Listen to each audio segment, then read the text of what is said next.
Blessings on me, blessings on me. Everywhere I go, they'll be. Everywhere I go, they'll be. Blessings on me, blessings on me. Everywhere I go, they'll be. Everywhere I go, I can feel it. I can feel it. See His blessings all around me in every season, and I'm more than grateful. In the good times, in the bad times, oh, I count them, 'cause I know they're never stopping, and I know God is for me. His love, His love, His love all around me. He gives me more than I need. He makes my life oh so sweet. He makes my heart feel so free. Yeah. Blessings on me, blessings on me. Everywhere I go, they'll be. Everywhere I go, they'll be. Blessings on me, blessings on me. Everywhere I go, they'll be. Everywhere I go, I can feel it. I can feel it. I can see your blessings, and everything I do is like I'm special, yeah. You're the one that I run to when it's ghetto, yeah. I can be your blessings, 'cause you take my life and make it better, yeah. Never giving me more than I can handle, but still providing everyone of and I'm living in your blessings, covered in your holy, no more stressing, yeah. On you I have dependent, sticking to your word, so I live in your blessings. Blessings on me, blessings on me. Everywhere I go, they'll be. Everywhere I go, they'll be. Blessings on me, blessings on me. Everywhere I go, they'll be. Everywhere I go, I can feel it. Blessings and blessings and blessings on me. Blessings on me.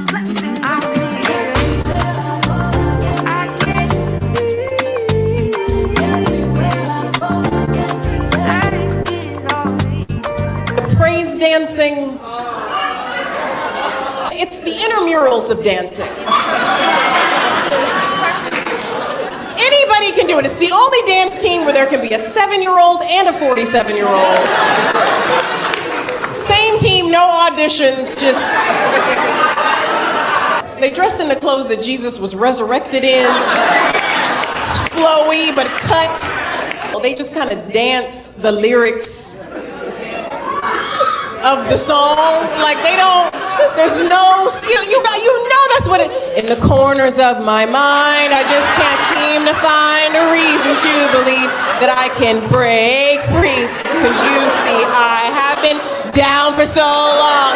The other part that I want to say as an answer to you is, as you begin to find your way of working and you bump into something, you go, I can't make this work.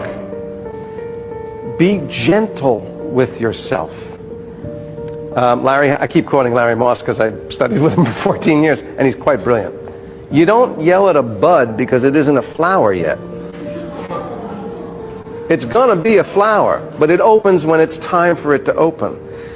If you're working on something that is beyond your ability at the moment, it doesn't mean it will be beyond your ability in a month, but at the moment, it's gonna frustrate the hell out of you. Acknowledge it and go, I'm not getting this. I'm not achieving what I want to achieve right now. Tomorrow. I'll make another choice tomorrow. I'll look at one of these elements another way. Or I need to go out and observe something that is this in life and see if I can learn something. 1, 2, 3, 4, 5. Message.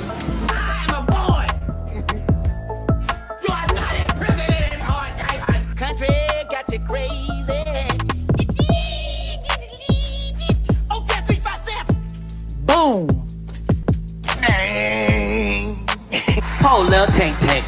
Come on, Cleveland. Come on. She's your queen to be. You gon' eat your cornbread. Oh, my neck, my back, my neck and my back. Hated it. He's a good man, Savannah. Hey, that's the beat like I used to do. Break yourself, fool. He got some cutting last night. You gotta go to work on Myra's feet. Hey, Ron. You raggedy.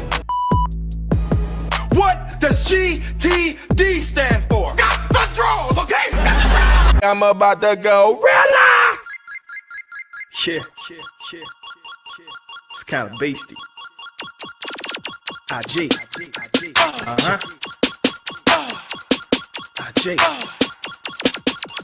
Yeah. IG. Let me talk to him real quick. Okay, I'm from the K, that's in the middle of the map, fella. Certified bread state, vicious with them slaps, fella. Jokers pop the same noise, I'm on something different. They tryna work a hustle, but I treat this like a mission, burning booze swiftly. You got 16s, well good for you, got 32s with me. You got a circle, whoop-de-doo, I got a crew with me. A unit full of gorillas, it's the new 50. It's not a thing you can do with me, but fall back while I'm counting my load of blessings. Don't need insurance women to tell me the flow's progressive. I know it's so depressing, cause you love it if I lose it. But I know when all these dubs piling up, it's kinda bruising to your precious little ego. I ain't playing around, the opposite of the ground that is mine like a seagull. Hold up, wait. The sky's what I mean though, invisible for now, but in a minute you gon' see though. King Kong had a microphone, bouncing to a metronome. Probably sound something like this, like this. We've been grinding for the years, we're respecting months of peers, but we still can't get no love around here. What we do? Go Rilla, go Rilla, go Rilla, go Rilla, go Rilla, go Rilla, go Rilla, go Rilla, go Rilla, go Rilla, go Rilla, go Rilla. A gorilla, that gorilla, then the rest. The snare is saying get it, I can feel it in my chest. The kick telling me sick, I'm turn these doubters into victims. Actions speak louder than rumors, I just laugh at all that mess. First they love you, then they hate you, me no worry, me no envy. I got G.O.D. beside me, so I'm in my Z-O-N-E. Gotta let these busters know that every time he bust a flow, it's guaranteed to knock him on the Maximus like Russell Crowe. Yo, the iron's hot and I'm feeling crispy. Guess it's time to pop, snap, and crackle. Spitting truth to these congregations. Now the yelling church tabernacle. Amen. Pay no mind to what they saying. This ain't up for no debating. Brought heat from the underground. Time to give the mainstream the thunder sound. Oh, okay. See, I ball and then repeat it. Shorties label me official, cause I call it like I see it. The DJ can't hear replay, but the rule is still the same. That boy Holler's still a Christian, but he known to let it bang. If King Kong had a microphone, bouncing to a metronome, probably sound something like this, like this. We've been grinding for the years, we're respecting months of peers, but we still can't get no love around here. What we do? Go Rilla, go Rilla, go Rilla, go Rilla, go Rilla, go Rilla, go Rilla, go Rilla, go Rilla, go Rilla, go Rilla, go Rilla, go Rilla. If King Kong had a microphone, bouncing to a metronome, probably sound something like this, like this. We've been grinding for the years, we're respecting months of peers, but we still can't get no love around here. What we do? Go Rilla, go Rilla, go Rilla, go Rilla, go Rilla, go Rilla, go Rilla, go Rilla, go Rilla, go Rilla, go Rilla, go Rilla, go Rilla.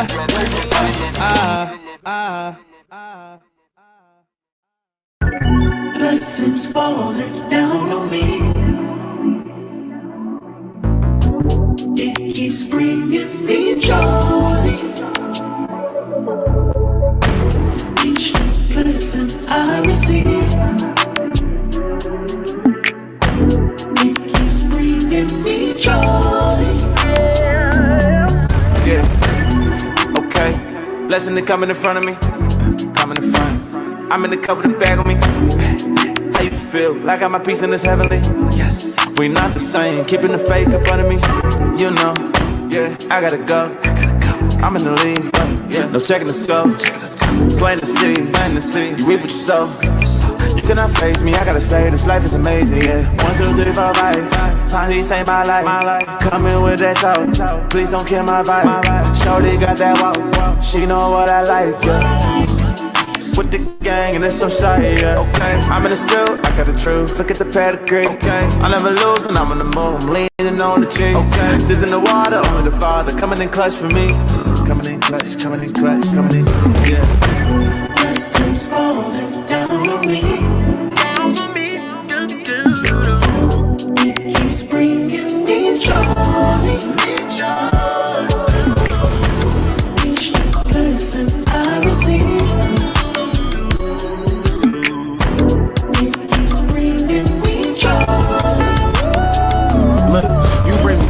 Yeah, you problems I avoid. Why would I give up my core? Belief in you gon' change my world. Make me feel like I'm the world. You, well, maybe I'm not sure. Just make me your little vessel. I won't wrestle with you, Lord. I got all these blessings raining. I'm gon' need a new umbrella. We don't do that stressing, baby. Faith gon' work in any weather. Yes. Once I gave him all of me, I just hit the Hall of Fame. We take Jesus over shame. Got no limit, but he not damn. They say no, I'm still the same.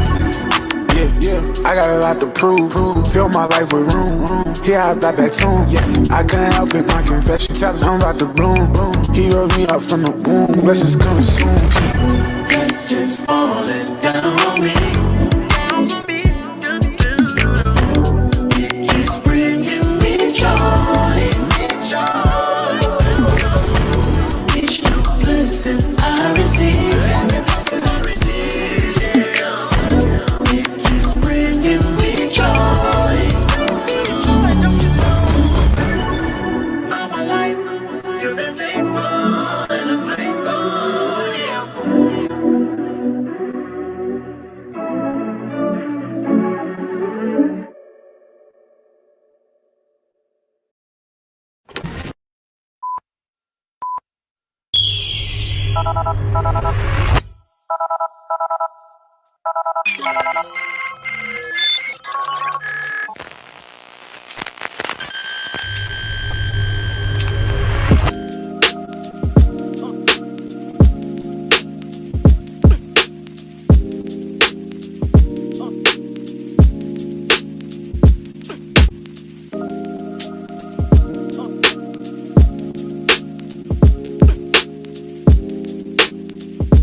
That's why we have no action. Some kind of way.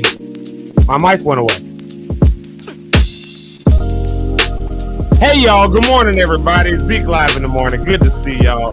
I don't know why I wasn't on screen. I don't know how that happened. That just happened. But it did. I'm just back here just talking about yo, good morning. Y'all can't hear nothing. I just wasn't on the screen. That's Yep. All right, y'all. Anyways, let's just get that out the way. I don't know. Here we are. We done started off at a weird way. So, hey, everybody. Hope everybody's doing all right. Hope everybody's doing good. Happy Tuesday to you. Hope your Tuesday is feeling good, feeling fine. It is looking like it's going to be a hot one today. I don't know. It just feels like it's going to be hot. I don't know what it feels like where you are, but I'm here in Chicago, and it just feels like it's already going to be hot. It's humid. So y'all stay safe. Y'all stay hydrated. Y'all stay well on this morning because, a lot of people this time of year through August, and y'all know how it is through the end of July going into the top of September. August can be a very rough month. And when those heat indexes go the way they do, y'all know how it is. So y'all just keep people in prayer. Check on your loved ones. Make sure they're doing all right. I heard in Wisconsin area, like in Milwaukee, they're dealing with floods and stuff. I just read that this morning. Didn't even know that was going on. So y'all keep your people in prayer. Y'all keep people lifted up. Check in on your people. Make sure they all right. Heard about the stuff going on in Austin, Texas. And then there's the Target shooting. And just so many crazy things. DC, president is deploying the National Guard. He's talking about deploying them into Chicago. Just all kinds of wild, crazy stuff. I heard all of that this morning upon waking up. I heard all of that. Look where I'm going with this. I heard all of that information this morning. I haven't watched the news in probably a week. So I'm really far behind on my current events. But within waking up, within an hour, let's say 30 minutes of waking up, within 30 minutes of waking up, I done heard about 2 mass shootings, the president deploying National Guard in D.C., more ICE raids and all that stuff. Let's see, some stuff going on in Chicago, just a lot of stuff. All of these things, flood waters, all of that was the first thing I woke up to this morning. Why am I saying that? I'm saying that to say that you're locked in with Zeke Live in the morning, and this is a great way to start your day, because when you deal with the news and all of that, my God, I mean, it gets depressing real fast, doesn't it? I mean, it just gets super, super depressing real fast, because there is so much craziness that does go on in our world. But, is that the way you want to wake up first thing in the morning, is listening to all the craziness? Or would you like to come over here and see my beautiful face? You know what I mean?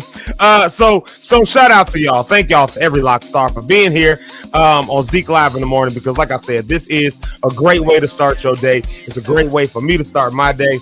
I told you, I did not like waking up and hearing all the stuff I heard on the news. I just like, and it wasn't even the whole news cycle. That's the crazy part. Like, I watched maybe 15 minutes worth of it. That's not even a full episode. And all of that, like, Jesus Christ, like, does anybody make it over the rainbow on the news? My goodness. So we come over here to Zeke Live in the morning, and we try to give you some encouragement. We try to give you some, it's just a way to just woo-saw for a minute. Just take a moment of woo-saw.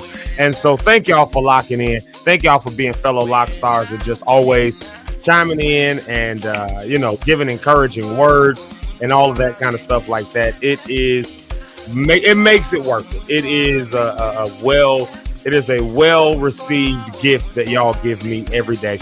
And so thank y'all for it. Thank y'all for locking in. Of course, I got my co-hosts Eric and Rich and Rhonda.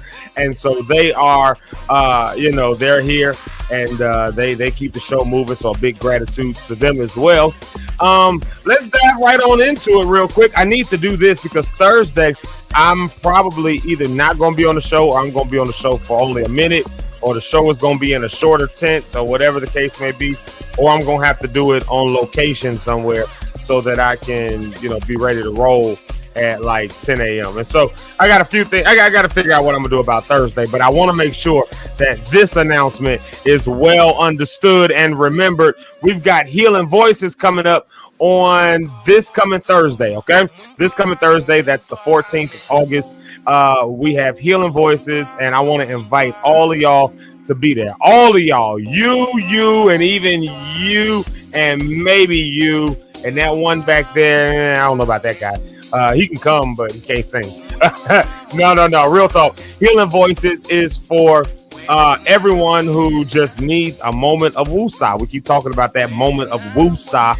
Well, this is that moment of woosah. We get a chance to use music and singing and songs and all of that stuff to write out our pain, write out our trauma, write out our joys, our testimonies, our victories. I don't really know what it is for you when you get there, whatever it is. Maybe you're happy, maybe you're sad, maybe you don't care one way or the other. But Healing Voices is for all of those people, all of the ones who can sing and all the ones who can't sing, can't hold a note in a bucket if you gave it to them in a bucket.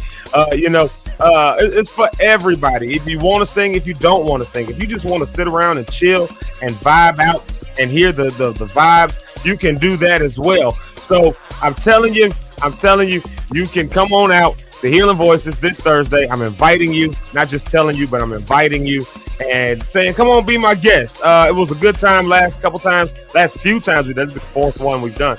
It's been incredible. It's been awesome sauce, man. Healing Voices has been awesome. So come on out here, be my special guest. 114th and Vincennes in Chicago.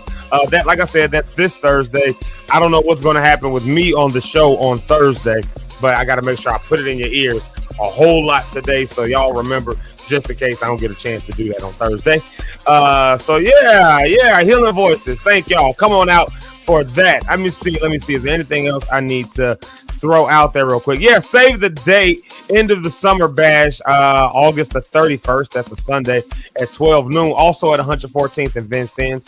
And you are more than welcome to come to that. We'll have that official flyer this week. That's just the save the date flyer, but it serves its purpose as well. But we'll have some other organizations and partners and things that are on the flyer. So it'll be a more official flyer. But this right here works just the same. Save the date. Sunday the 31st, we're having music and food and all of that kind of stuff. So come on out and be my special guest for that as well. I'm trying to think, is there anything else that I need to make an announcement about? I think that's really kind of it, actually. I think that's it. So, yeah, y'all, let's dive on into it. Let's get into it, man. Today is Tuesday, August the 12th. And, of course, you're with Zeke Live in the morning, a great way to start your day. And I figured that one of the great ways to start our day, and we do this quite often over here. But one of the greatest ways that we start our day is just conversation around vision. Conversation around, just a conversation around what do we look forward to? What are we walking into, right? I mean, we can talk a lot about dreams and hopes and all that kind of stuff like that. But what are you actually working on? I mean, a dream is one thing, but a vision I feel like is another. A dream is kind of like, well, let's dive into that in a minute. Like, so a dream, but I'll say it. A dream is kind of like, something that it could be just wild, random, and never come to pass. It could be something that's, if you've ever had a dream of like falling off a mountain or out of an airplane or just like random falling, you ever had a dream of, dragons flying around and then a fairy and a unicorn comes? I mean, these aren't things that are going to happen in real life, right? Dreams, so there's a chance with a dream that it may not be real. It may not really be a thing. So and then there's also the time with dreams that you interpret dreams, right? You get a chance to look at dreams and say, oh, well, that dream meant this. You dreamed about, I don't know, I'm not a dream interpreter, so don't quote me on none of this, but you dreamed about unicorns, so that means God is about to move in your life. And you ask another person, you dreamed about unicorns, that means you need to get some sleep. I mean, you know what I mean? Like, everybody's got their interpretation of dreams. So dreams kind of sit in this place, I think, I feel like dreams sit in this place of, they could be in the line of vision, but not necessarily, right? Dreams could be just something that's just your mind going wild when you went to sleep. I mean, nightmares are dreams, and I don't think any of us have aspirations of our nightmares coming true, right? So dreams, my thing is, what do we do when we live in dream world? Dream world is one thing, that's fine, and a lot of us are waiting on our dreams to come true. But my question today, and my hope for us today, and for this week, is that we walk away with the idea of not what are our dreams, but what are our visions? Because your vision is what you see, right? Vision is what's seen. So what do you see? What is your vision? Because vision will be something that you can work towards. And even though the vision may not be manifested, if you will, or we had yesterday, Manifest Monday, somebody threw that out there, Manifestation Monday. Even though the vision may not be physically in your hand, the substance of it, you can still see it. You can at least see a path forward to how to achieve it. I don't know about y'all, but I can't come up with a plan forward for how to create a flying unicorn. Like, you know what I mean? Like, that's a crazy dream. Great dream. It would be awesome if I can make it happen, but I can't come up with a plan for how to make something like that happen. That's just a dream. But a vision, if you give me, a dream for, if that becomes a business idea, well, now if I put that towards vision, and I'm using those words different, dreams and vision, I'm using them differently, and I'm using them for the sake of this context. Y'all hear the definition that I'm making for them. But vision being something that is ahead of us, something that we can work for, something that work towards, something that we can move forward towards. Maybe I'll say it that way. And so my question to all of us today, and I'm looking at myself, y'all know how I do. Y'all know how I'm going to do this. I'm going to look at myself in the mirror and I'm going to say it to myself as well. Hey, what is your vision? What is your vision? Like, what are we headed towards? What are we actually doing? Last week, we had a week of encouragement. It was nothing but encouragement, just encouraging stuff, constant encouragement. And I said it by the end of the week. I said, okay, all of this encouragement is wonderful. All of this encouragement is good. But at the end of the day, what does it actually lead to? You know what I mean? Like visions need to be encouraged. Dreams, we can enjoy dreams and but vision needs encouragement. Vision needs provision. Vision needs provision. Vision needs the plans. Vision needs an end goal. Vision needs an end game. And so my question, and we'll keep that question at the forefront of our mind for today's show. What are we working towards? What are we headed forward towards, right? Because this is what oftentimes ends up happening. People get a dream, and one of the things about dreams, and this is just psychology here, right? Dreams pull on memories of the past. And a lot of us, I think, live in a space that I won't say a lot of us. Let me not say it that way. I'm trying to, but we a lot of people tend to do this.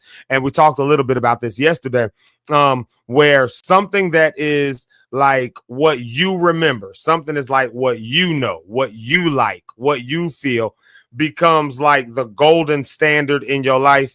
And so then everything has to live up to that. I said like yesterday, the 2000s, the era of gospel music between like 95 and 2010, maybe 2010, like for gospel music specifically. For me, that was like the best era. Now, everything before that, classic, cool, I'm with it, but I'm not throwing on Douglas Miller before I'm throwing on Ty Tribbett. Like, you know what I mean? But there's a newer generation who's here, and they might be like, well, I'm not throwing on Ty Tribbett before I throw on Pastor Mike Jr. Like, or you know what I mean? Like, you know what I mean? Like a new generation comes along. So then my generation will come along and be like, well, Mike Jr. ain't doing nothing but what Ty used to do. Well, somebody come along and say, well, Ty ain't doing nothing but what Kirk used to do. Well, Kirk ain't doing nothing but what, I don't know, Walter Hawkins, I don't know, the Andre Crouch, somebody used to do. Like, what I'm saying, like, you always kind of get stuck. I want to say stuck, but you just know and appreciate and respect what made sense to you at those formative years, or at those times of learning, or those times of where it was really getting real for you, like the music example I just gave. But then things keep going. Life keeps moving on. Time progresses, generations change, cultures change, styles change, fads change. Like, all of the things change around you. And we run the risk of, I think oftentimes we run the risk of trying to live in the past memories that we have, and then oftentimes hindering the vision that maybe another generation has.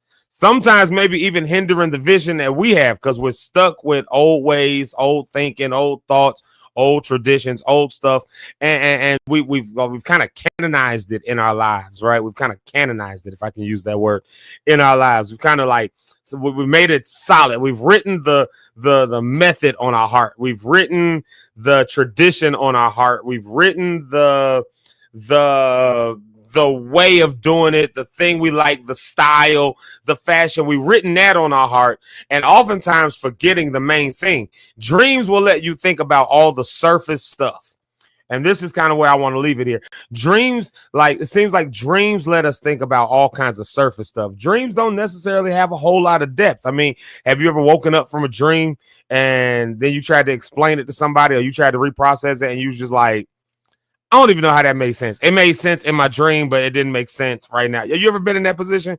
Like, like telling the story. Yeah. So I was with my friend. I don't know. Let's make up some friends. I was with my friend Johnny, and he was with his friend named Sammy. And then so we walked into the store, and the store was inside of the John Hancock building, downtown Chicago. And then we walked out, and so it was me and Ella and Jim at the White Sox game. But when he hit the ball, then we couldn't get our food from the restaurant, right? You ever had a dream where you was trying to explain it and that was kind of the sequence and it made sense in your dream, but then when you woke up and explained it, you was like, what the heck was none of that made any sense at all. Like I got dreams like that all the time. Maybe I need to stop eating chocolate before bed. I don't know. But like, you know, like eating Chips Ahoy before bed, maybe that causes dreams to be like that. I don't know. But dreams tend to do that. Vision, you can't afford to do that with vision. You know what I mean? Vision is about what you're doing, like coming up, like what's happening coming up, like what are you putting plans towards coming up. That's what vision does, right? Vision makes us think, it makes us plan. We have to connect dots, we have to make things make sense. Like Jamaica said yesterday, make it make sense Monday. Like we got to make it make sense. And so I can't say that me and Johnny and whatever her name was went up to the John Hancock building at a store and then came out at the White Sox game where he was hitting the ball, but we couldn't get our food. Like that doesn't make sense to anybody. You can't push vision with that. So you have to make vision make sense. So sometimes we live in a dream world, a fantasy world, where oftentimes we even do things like, y'all ever heard of the Mandela effect? We remember stuff that may not even actually happen. So sometimes with dreams, like you kind of get this bias that happens, maybe something that can't be confirmed, maybe something that just don't make any sense. And that's fine when it's time to go to sleep. That's time when that's fine when you need something to maybe just hope on, or just something to just see what kind of, let your brain just go or whatever. But when it's time to come up with vision, when it's time to move forward with vision, when it's time to move forward, what are you moving forward towards? Are you putting plans together that make sense? Do you got people around you that make sense for that? Do you have, or like when you really look at it, are the plans that you're making really going to counter the vision you claim to have? Are the plans, are these all pipe dreams, or are these things that are actually accomplishable? I don't know. If you're 65 years old and ain't never picked up a basketball, well, then barring a miracle, I don't think you should have a dream about going to the NBA. Like if you can have a dream about it. I think you should have a dream. Have a dream. I just don't think you should have a vision about like playing in the league. I just don't think you should, because that's not really attainable. I don't care. I barring a miracle, if you are, if you 12 years old and you claim you're gonna be a doctor this time next year, I mean, barring a miracle, but you ain't never entered a college course. You 12 years old and you believe you'll be a doctor this time next year, barring a miracle. That's not vision. Now, vision might say, 20 years from now, I'll be a doctor. Okay, that makes sense. We could put that together. But this time next year, 12-year-old, never been to college, you in junior high, you won't be a doctor this time. You won't be a medical doctor this time. It's not how the field works. You see what I'm saying? Like, so it's not attainable. It's not a real thing. So that's what I'm asking. Are your dreams, are you living on dreams like these just pipe dreams? Like, hey, it's just, I just let my brain go. And I'm good for that. I will raise my hand first. I'm good for that. My imagination can run wild. And I am one who will stand there and say, beyond your imagination, God can do things beyond your imagination. And I do believe he can, because he's done it for me. But also, he ain't just out here doing reckless stuff either. Like, let's just put people in reckless positions. Like, you're 5 years old, go build houses. Like, it's just not like, this God, he makes sense, right? Things often make sense. Sometimes things that don't make sense in the world around us, you just do it and it will make sense. But I don't care how much you shake it. Like, there's some things that just ain't attainable. It just is what it is. And I'm saying that somewhat facetiously, but also in the sense of, like, what are you really putting your motivation towards? What are you putting your brain power towards? What are you building up around you? Are you building up towards a pipe dream that is not attainable? You know it ain't attainable. Everybody around you know it ain't attainable. And yet you calling everybody around you a hater for telling you that, you cannot. I don't know. No, you can't just get behind the the I don't know, you have a wheel on an airplane. No, you can't just get on an airplane to get behind it because you got faith that you can fly this plane. And because nowadays somebody dare tell you that you a hater, and how dare you tell me what my God can't do? Like, see, this is a dream just because you woke up out of a dream and thought you could do it. A vision would be, well, if you think that, a vision would be, well, if you think that you want to be a pilot, okay, are you going to pilot school? Are you going to, are you checking your vision? Are you doing it so that you can take the steps to get towards it? So my question today, what is your vision? Because at the end of the day, between the memories of the past that we have, and we'll get into that a little bit later on, and the dreams that we can come up with, at the end of the day, it's all about moving towards a vision. But when it's all said and done, tomorrow ain't promised to none of us. All we really have is today, the moment, the right now, So what are you doing right now? Even if it's building up towards your vision, is it overtaking your life? Even in that can be too much. Is vision overtaking your life so much that you can't even enjoy today, right here, right now, because your mind is constantly on, I got to get this, I got to get that, I got to do that. You just constantly, and there's seasons where maybe that happens. I get it. I'm in a season like that right now. So I get it. But are you constantly in that state? Because that's where the burnout comes, right? Like, so it's about managing, how do they say it? Managing expectations, right? It really comes down to almost just managing your expectations. Like, I know what I dream of. I know what my imagination can go and be wild with, but I'm not making plans for the purple unicorn to come flying down and pick me up and take me to Norway. I'm not making plans for that because that's not attainable. It's not a thing. But maybe in that dream, I decided I wanted to go to Norway. So vision is, okay, let me start making some connections. Let me start putting this together, putting that together, getting some flight plans. Let me start doing all that stuff. See, that's vision. That's what's that. But then when that starts to overtake my life, see, because I still got to live right now. So now when all I can do, everything is about that. Maybe I need that for a few days, a week or something like that in the planning stage. But is that going to take me over so much that now I can't live and enjoy the life that I've been granted right now and the grace that I have for today and for right now? And so my goal, if we can say it like that, my goal for this week is that we find what our vision is, distinguish it from our dreams, figure out what we're moving forward towards, and not get caught in the past and our memories of going down memory lane. Not get caught. And it's okay to reminisce now, obviously. I reminisce all the time. But not getting caught. But at the same time, living for the now. And that's the wave that we want to pick up this week. So with all that being said, let's do a couple things. First thing I'm going to do is drink some coffee. I didn't talk so long, my coffee got cold. So first thing we're going to do, warm some coffee up. Let's set that off to the side. Next thing we need to do is get the comments going here. Y'all know what we're gonna do next. Of course, it's gonna be the morning shout outs. So do me a favor, if you haven't said good morning, say good morning. We're gonna talk about this topic today. We're just gonna kind of be all over that topic today, and that's the deal. But your comments will show up right there if you're watching live with us. The comments will show up right down there on the bottom right screen corner. And you can leave your comments there, and that will let me see something. What is that? Oh, okay, there we go. Cool. Yes, it will show up. Now it'll show up. There we go. It'll show up right there on the corner. So whatever you leave, make sure you do that. But leave a good morning comment. I want to hear from you if you haven't said it. Before we do a music break, that's the third thing we're gonna do. A music break, but before we do that, I'm gonna bring up to the stage Mr. Eric Rideout. So y'all do me a favor and welcome the one and only Eric Rideout. What's up, E? All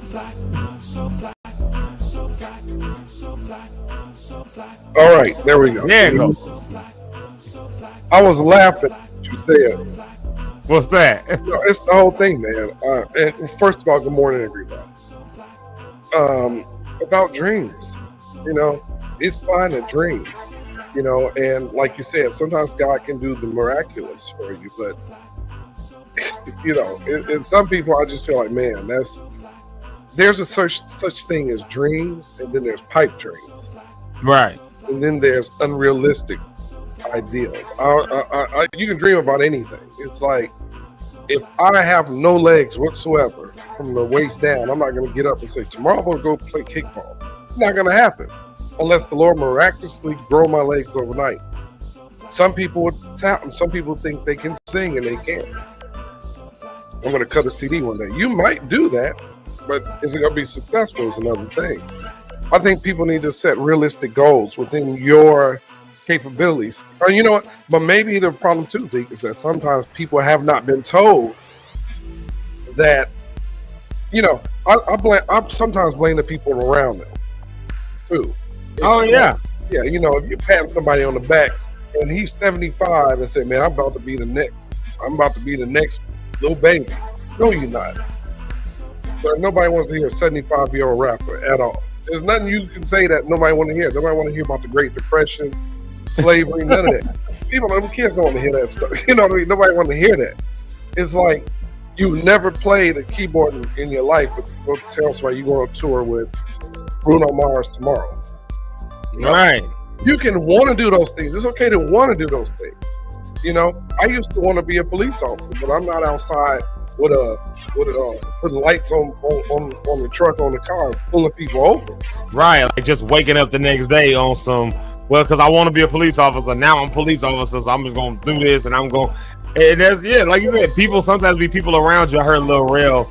I was up super early this morning. Lil Rel, I was watching one of his old comedy specials. He's talking about, you know, like, be like your friends that be hyping you up, like the girl be hyping them up, talking, girl, you look good. They'll be like, no, you don't look good. Or like, you know, your boys be like, oh, dude, that sound good. You know, like you bring your mixtape over. Oh, bro, you spitting bars like this trash. You talking about, I walked the dog, went through the fog, all in the ball, like boss hog, and you be like, yo, bro, you dropping bars. It's like, no, you not. Like, I'm in the music business on a professional level. Nobody wants to hear that. And just like another thing too, man, you know, like if you blame your friends, if it's a woman walk by and your boys, hey, go get her. And everybody around you, including you, know she's out your league. Don't do that to yourself. I think we set ourselves up for failure in a lot of different ways. There's one thing to be confident, okay, and have belief in yourself. I'm all for that. But then realization needs to set in. At my age, I don't need to, like you said, you know, you 62 and you said, man, I'm going to just go on and do the NBA draft and go on to play. No, you're not doing it. It's not going to happen. Like unless they open a senior league. You're not going to be out rubbing banging on your knees, waking up in the morning talking about some, I'm going to go down into the open draft and let me go and like pick who I'm going to play with. It's never going to happen. You're not crossing nobody over at 69 years old. You fall. Sure. So it's a thing of, man, having a realization, having people around you, number one, knowing you yourself, within yourself, knowing who you are. Then having people around you who are going to give you the real conversation, say, hey, man, stop. You know, no. Because if you have a lot of yes people around you or people who are around you, you know, because you're paying them or you're in their circle, and that I don't consider you true friends, man. I don't consider nobody a real friend who's not going to tell me, you know, bro, you're failing in this. Yeah. But that's just my thing. I know regular music break, but that was just funny. That's what a real friend does. So we'll talk about it when we get back. Then we'll bring that perspective to the conversation. Are you being a real friend to somebody? Are you hyping them up, hyping their dreams up, and telling them that they're going to the league? Failure. What's up? You know they ain't going to the league, but you hyping them up. Unrealistic expectations. When we come back, we're doing our morning shout out, y'all. Make sure you say good morning if you haven't done so already. And the sparrow has no care. Why should I worry when my father owns the cattle on the hill? Why should I worry when my father owns the silver and the gold? So I'm casting my cares on you, casting my cares on you, casting my cares on you, casting my cares, oh, casting my cares on you, casting my cares on you, casting my cares on you, casting my cares, oh, Papa, shower your blessings, yeah, shower your blessings, yeah. I don't rush, shower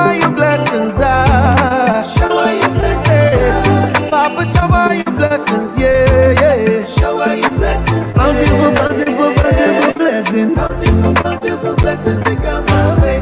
Papa, shower your blessings, yeah. Shower your blessings, yeah. Akumra, shower your blessings, shower your blessings, yeah. Papa, shower me your blessings. Shower your blessings, yeah. Bountiful blessings, they come my way. So I will be anxious for nothing. Supplicate for everything. Why should I worry about my problems when I can pray them off? Why should I worry about my troubles when I can pray my troubles off? So I'm casting my cares on you, casting my cares on you, casting my cares on you, casting my cares. So I'm casting my cares on you, casting my cares on you, casting my cares on you, casting my cares. Oh, Papa, shower your blessings, yeah. Shower your blessings, yeah. Adumra, shower your blessings, shower your blessings, yeah. Papa, shower your blessings, yeah. Shower your blessings, bountiful blessings, bountiful blessings, they come my way. Papa, shower your blessings, yeah. Shower your blessings, yeah. Adumra, shower your blessings, shower your blessings, yeah. Papa, shower me your blessing, shower your blessings, yeah. Bountiful blessings, they come my way. Abundant blessings, multiple blessings, bountiful blessings, come in my way. Abundant blessings, multiple blessings, yeah. Bountiful blessings, they come my way. Papa, shower your blessings, yeah. Akumra, shower your blessings, Papa, shower me your blessings, yeah. Bountiful blessings, they come my way. Abundant blessings, multiple blessings, bountiful blessings, come in my way. Abundant blessings, multiple blessings, yeah.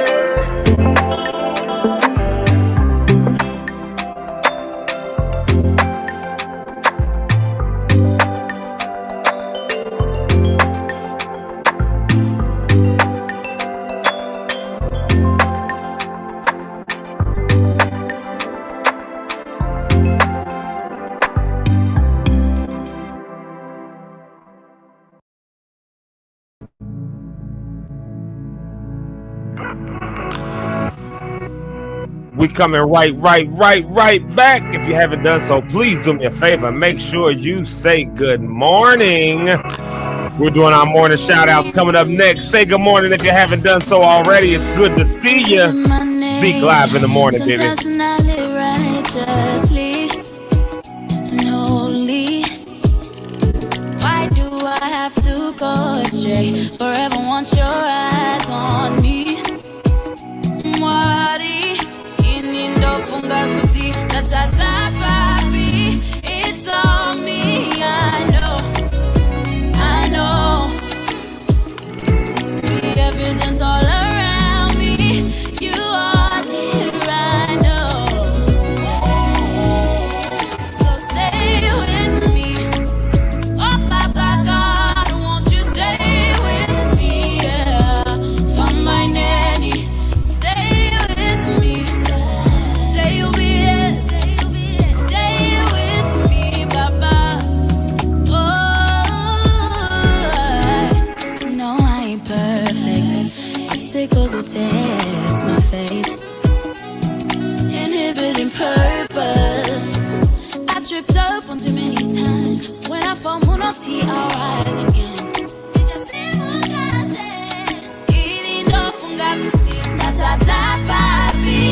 It's all me, I know. The evidence all around me. You are near, I know. So stay with me.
Yo, and we is back. We is back. Here we is back on Zeke Live in the Morning. If you haven't done so already, first and foremost, please make sure that you say good morning. We're about to do our morning shout out. So if you haven't done so, say good morning. And with that being said, you have to make sure, you don't have to, but I would like for you to subscribe on YouTube. There's the information right there. Zeke Locke'd. If you haven't already done so, go ahead and subscribe and turn on your notifications.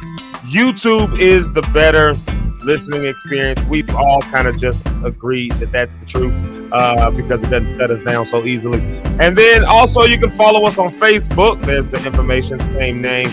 It's over there. Follow us. I told y'all this month, big things happening this month, these next 2 months. And so you definitely want to stay locked in. If you don't stay locked in with nobody else, do me a favor, stay locked in with me for the next couple of months because I'm for real when I say some big stuff is coming up this next couple of months. And you can be my special guest. You can be invited. So, not big stuff is coming up. Big stuff is happening already.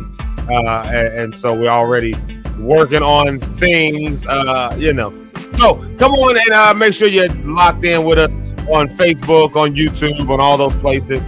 And then we will see you at some of those events and things that are coming up. Let's get ready to do these morning shout outs real quick here. Let's see here. Let's get that going. I think I need a different track. I need something that just feels a little bit like a skate. There we go. We can skate to that. There it is. Boom, boom. All right. Let's see who we got up in these comments today. Who's up in here? Who's up in here? Who's up in here? Man, Eric, guess who the first comment of the day is?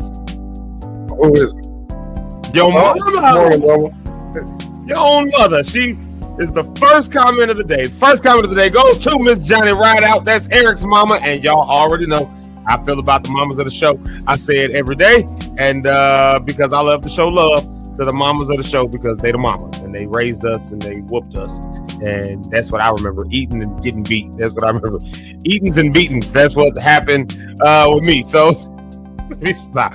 Let me stop saying that for my mama get on here talking about something. You make it sound like we abused you. Like, my parents were not abusive. It was not that. But anyways, morning to Mama JP Rideout. Y'all go show her some love, give her some hearts, all that kind of good stuff like that. She says, good morning, everybody. And y'all know how I like it when she puts that everybody in all caps, because that means everybody, all the saints, ain'ts, and everybody else in between. It don't matter if you up, down, high, low, good, bad, whatever you are, whoever you are, whatever you got going on. Good morning to you. And so y'all better take that good morning from Mrs. Johnny Rideout. There she is right there. We love you, Mama. Good to see you on this morning. And one day I'm going to come with Eric to breakfast. That's what one day I'm gonna just pop up with Eric at breakfast. Let's see. We got next with us DJ Red Marcus Johnson. Oh, I forgot we renamed him Reverend Red yesterday, or Reverend Johnson. So y'all give it up for Reverend Johnson. Let's see what sermon he preached to us today. He said, hold on, I got to get it right. I can't do this unless it's the right way.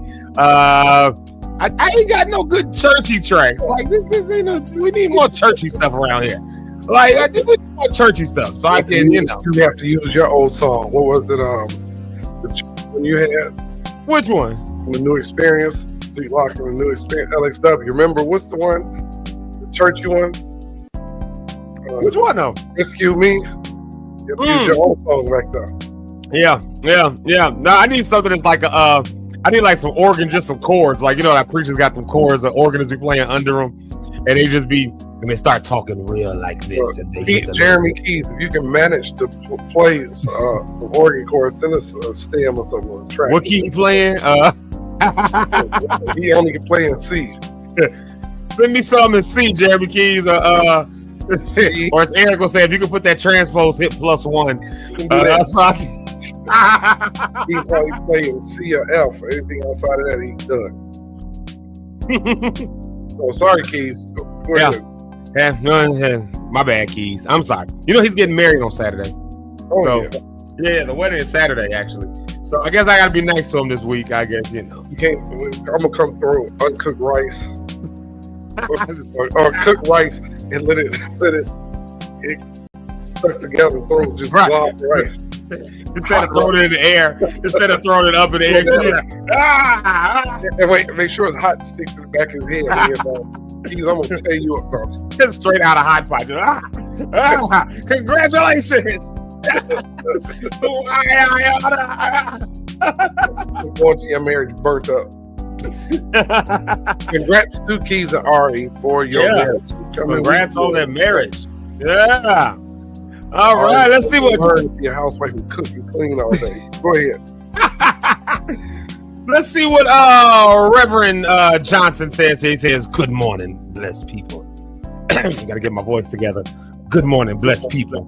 It's Try Jesus, Not Me Tuesday. Huh? Oh, you gotta say that twice, DJ Red. Reverend DJ Red. You gotta say, Try Jesus, Not Me Tuesday. Touch your neighbor and say, it's Try Jesus and Not Me Tuesday. He's a keeper. Tune in to Zeke Live in the morning. Share, like, subscribe, do it now. And here's my favorite hashtag. You got this. See the preacher right there. You got this. You got this. Hey. Yep. So there you go, right there, Keys. I'm sorry, I just called him Keys. There you go. I just called Red Keys. Good morning to DJ Red. Shout out to you. I said, there you go, Keys. We was talking about Keys. See, there you go. Yeah. Good morning to DJ Red, Reverend Red. Y'all go ahead and show Reverend Johnson some love.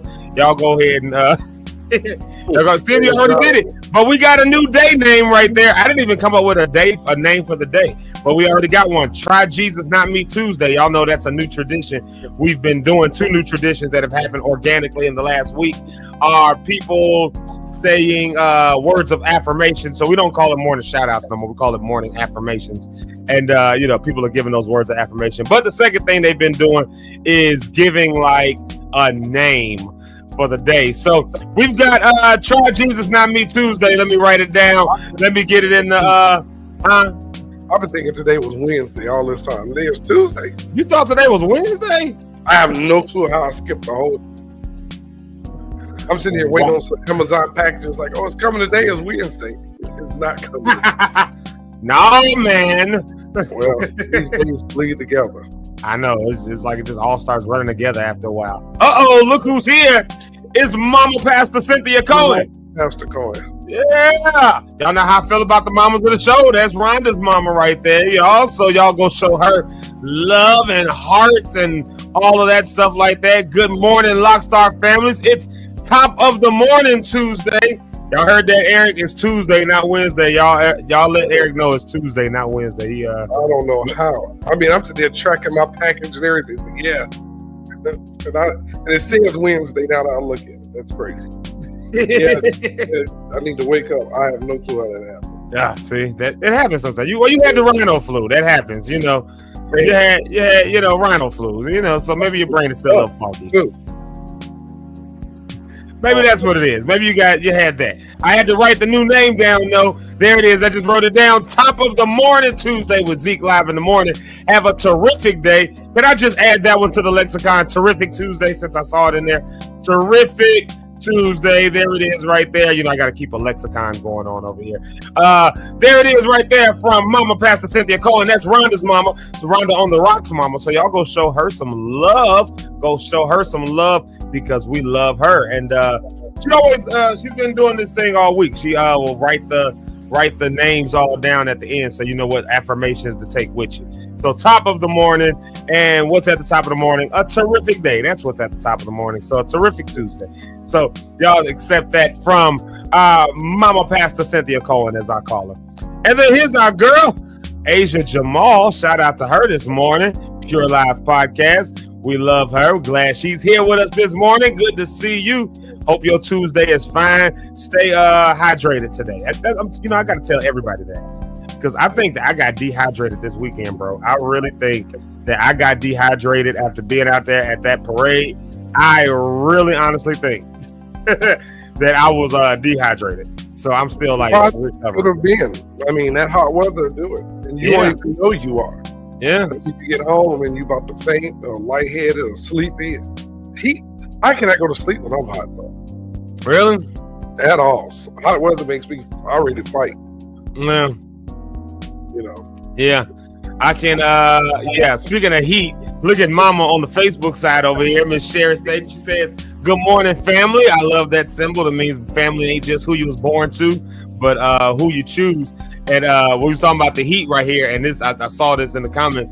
She said, "I thought Texas was hot, but Vegas is a whole nother animal." Oh God. Yeah, Vegas is y'all know she's in Vegas right now. Vegas probate court and all that. Yeah, this time of year, Vegas is like, but you know what? She's under a heat advisory right now in Vegas. You know, but to be honest, man, Vegas is hot, but right now, Fresno, California is hotter than Vegas because it sits in the middle of the mountains. We were called the fishbowl because it was a scoop like that, and we were so no air. Yeah. Today in Fresno was like 115. Yeah, 118 days. Yeah, Fresno gets hit with that. Because Fresno sits the same way Vegas does, like just in a valley. Like that's what people don't really. If you go to Vegas, you can see it, like because you see the mountains all around you, and you like especially down in the valley. Rain, you can see the mountains. It's real clear. Something about that's weird. Rain clears the air, and you can just see the mountains. I used to go outside in my house and see the mountains, but you got to do that around 5 in the morning because 6 o'clock. Yeah, the sun come out. Dead. Right now, that is one thing about Vegas. Like when I go out to my parents' house, obviously they moved now, but when I go out to their house, they people are outside at like 5 in the morning. People are either running at 5 in the morning or like 11 p.m. at night. Like people go out for like exercise and stuff. You can barely even walk on the ground in certain places. Like your shoes get all hot. Like it's just like you got to be careful. As a kid, and scraping your knee and on that kind of heat, you just don't have nothing but your bone. Basically, you cook your leg, like walk around smelling like a cooked ham hock. I'm sorry, shout out people. We go ahead. Yeah, let me dive back to it. There you go, right there. Brody Cat. Shout out to Brody Cat. Good morning, Lock Stars. It's we got a new day on us. Transformation Tuesday. I gotta write it down. I can't spell transformation. I don't know. They know it. I know what I'm talking about when I see it. It's Transformation Tuesday. Have a great day. And of course, here's the church announcement lady announcement. I got to read the church announcement lady. I got to read it in her voice. Welcome to the Zeke Live in the morning. I can't read. See, this is why they didn't make me the church announcement person. Welcome to Zeke Live in the morning with host Zeke Lock, co-host Eric, Rich, and Rhonda. Grab your beverages. You may think it's a memory, but it could possibly be a vision. Ooh, there's something to maybe dissect in the conversation. You just added a new layer to this that I didn't even think about. What if you do have memories? And we'll get into this later after the shout outs, I guess. But what if you do have some memories? And sometimes we have memories that were things we were supposed to do, and now they're just, I don't know, maybe they're just a memory in the past now, but maybe God brings those things back around. I think for some of us, we might be in a season where he's bringing some stuff back around. So your vision might feel oddly familiar to your past.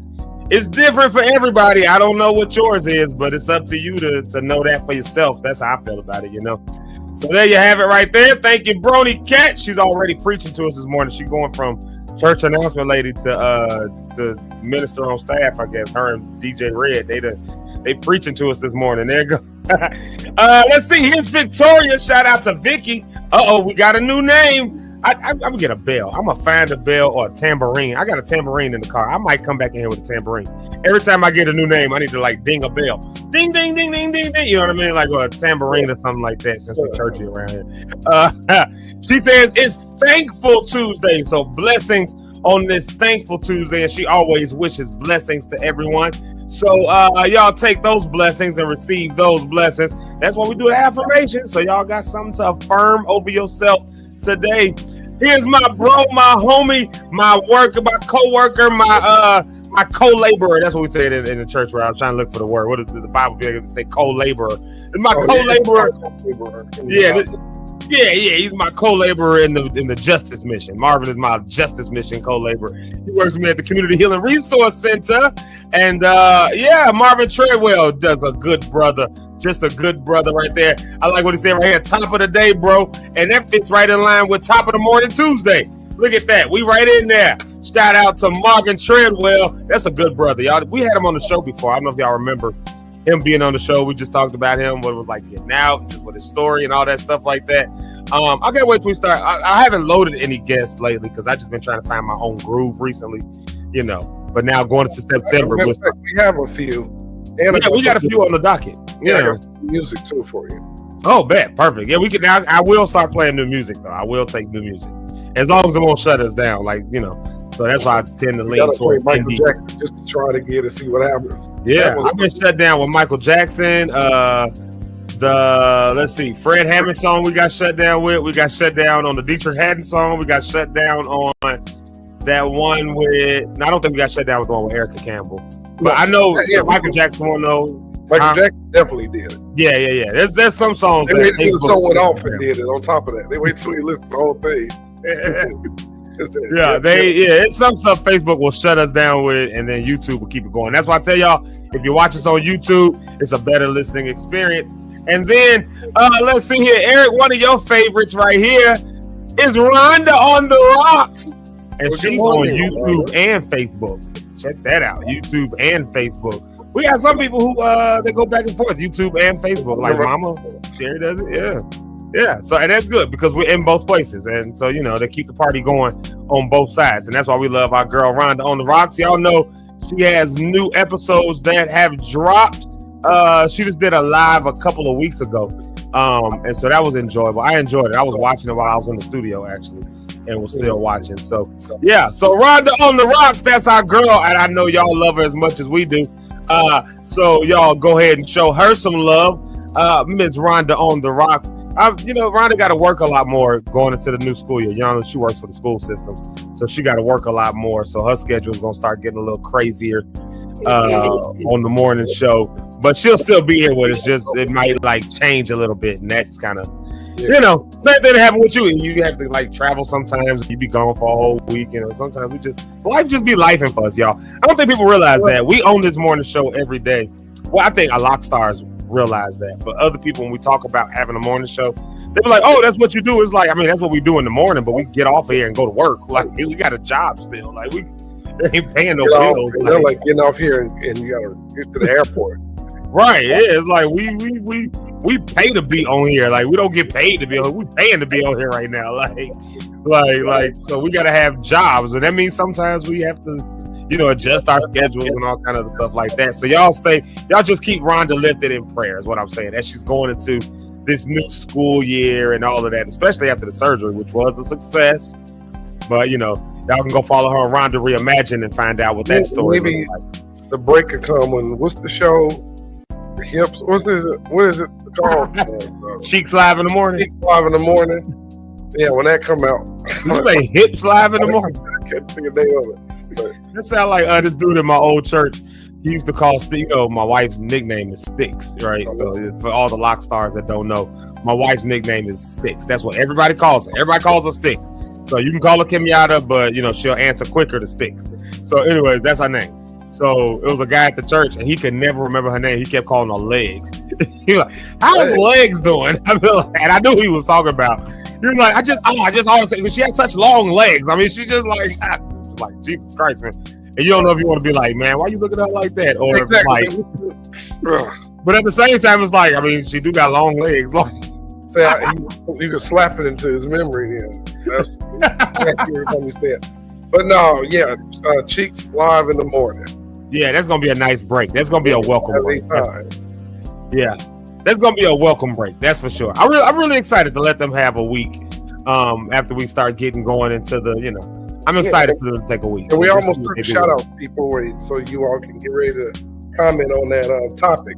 That's oh yeah. I feel like crushing some dreams and also lifting some. Oh my God. We're in Eric's territory now, y'all. Here we go. Be real. Here's Miss Jamaica Lachey. She says, "Good morning, all. It's got a new name. I need that bell. I need a bell. And take care of that Tuesday. Okay. Yeah. I need a ding ding ding. We got two names. Trust yourself. Yeah, I'll take that as a name. Let me write it down. Trust yourself. And what was the other one? I got my stuff. That Tuesday. Take care of that. I like that. I like that one. Meek will be having these poetic names. You know, she y'all know Meek is a artist, so you know she be having poetic stuff for her names. You know, everybody else give us a one-liner. Jamaica be like, "It's take care of that, trust yourself," and between her and Mervyn Warren and Hood, the biops. Yeah, so he can help you along with theirs, but them two have biography. Yeah, because artists. You know how artists are. We gotta expand it. We gotta be different. And I love every minute of it. Like, I think it takes all of those sides, because what she just said pulls something out. She says, "Great morning, all is trust yourself and take care of that Tuesday.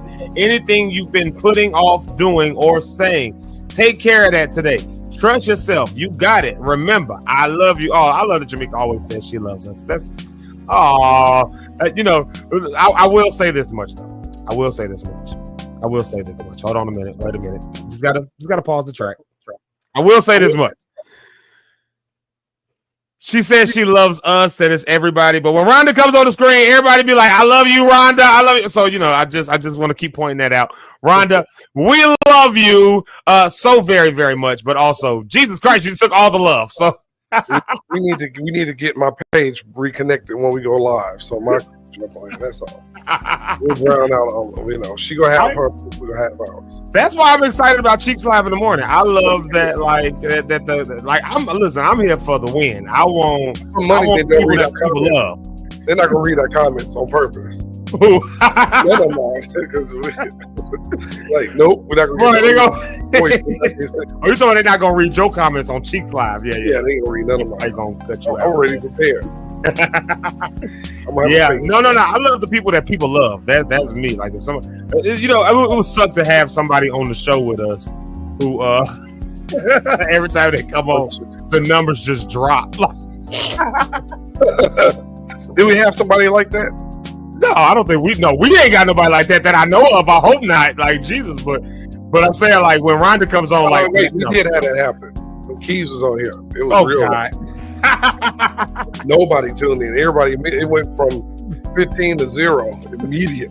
Like, yeah, this dude ran off our whole crew. That's the only time this happened when Keys was on here. Only time we've had that in the history of the show is when Jeremy Keys came on. Oh, poor Keys. Man, we lost everybody. I mean, it went to negatives. The line came out. Like, you owe YouTube viewers. We was owing people. You owe YouTube 12 and you owe Facebook 3 viewers. It was terrible. Wow. It went from 30 to 0.1 second. Yo, shout out to Pastor Jeremy Sanders. Says, "Brothers, good morning." There he is right there, Pastor Jeremy Sanders, all the way down to Houston, Texas. We need to make our way down to Houston. I've been saying that for the past 3 months, but I really mean it. Next month, actually, I'm going down there next month. To Houston? Mm-hmm. Oh, wow. He's part of a tribute event, so I'm going down. Oh, dope. Check him out. Yeah, no, that's what's up. Go ahead, Pastor Jeremy Sanders, or what did Rhonda call him? Pastor Macaroni and Cheese. Wow. Because y'all know. Were you here, Eric? I think you were here when we was talking about him with the macaroni and cheese. And he said you don't bake it. Yeah. We haven't quite forgiven him for this yet. And, I still don't know, Jeremy. I'm with you normally, but I don't know what that meant. Yeah, the closer we get to Thanksgiving, the harder it is to rectify that. It's one of those things you want to forget, but Thanksgiving is getting closer and closer, and it's going to be macaroni and cheese season. And I don't know. It's just like them people that put their plates online, and it don't look good.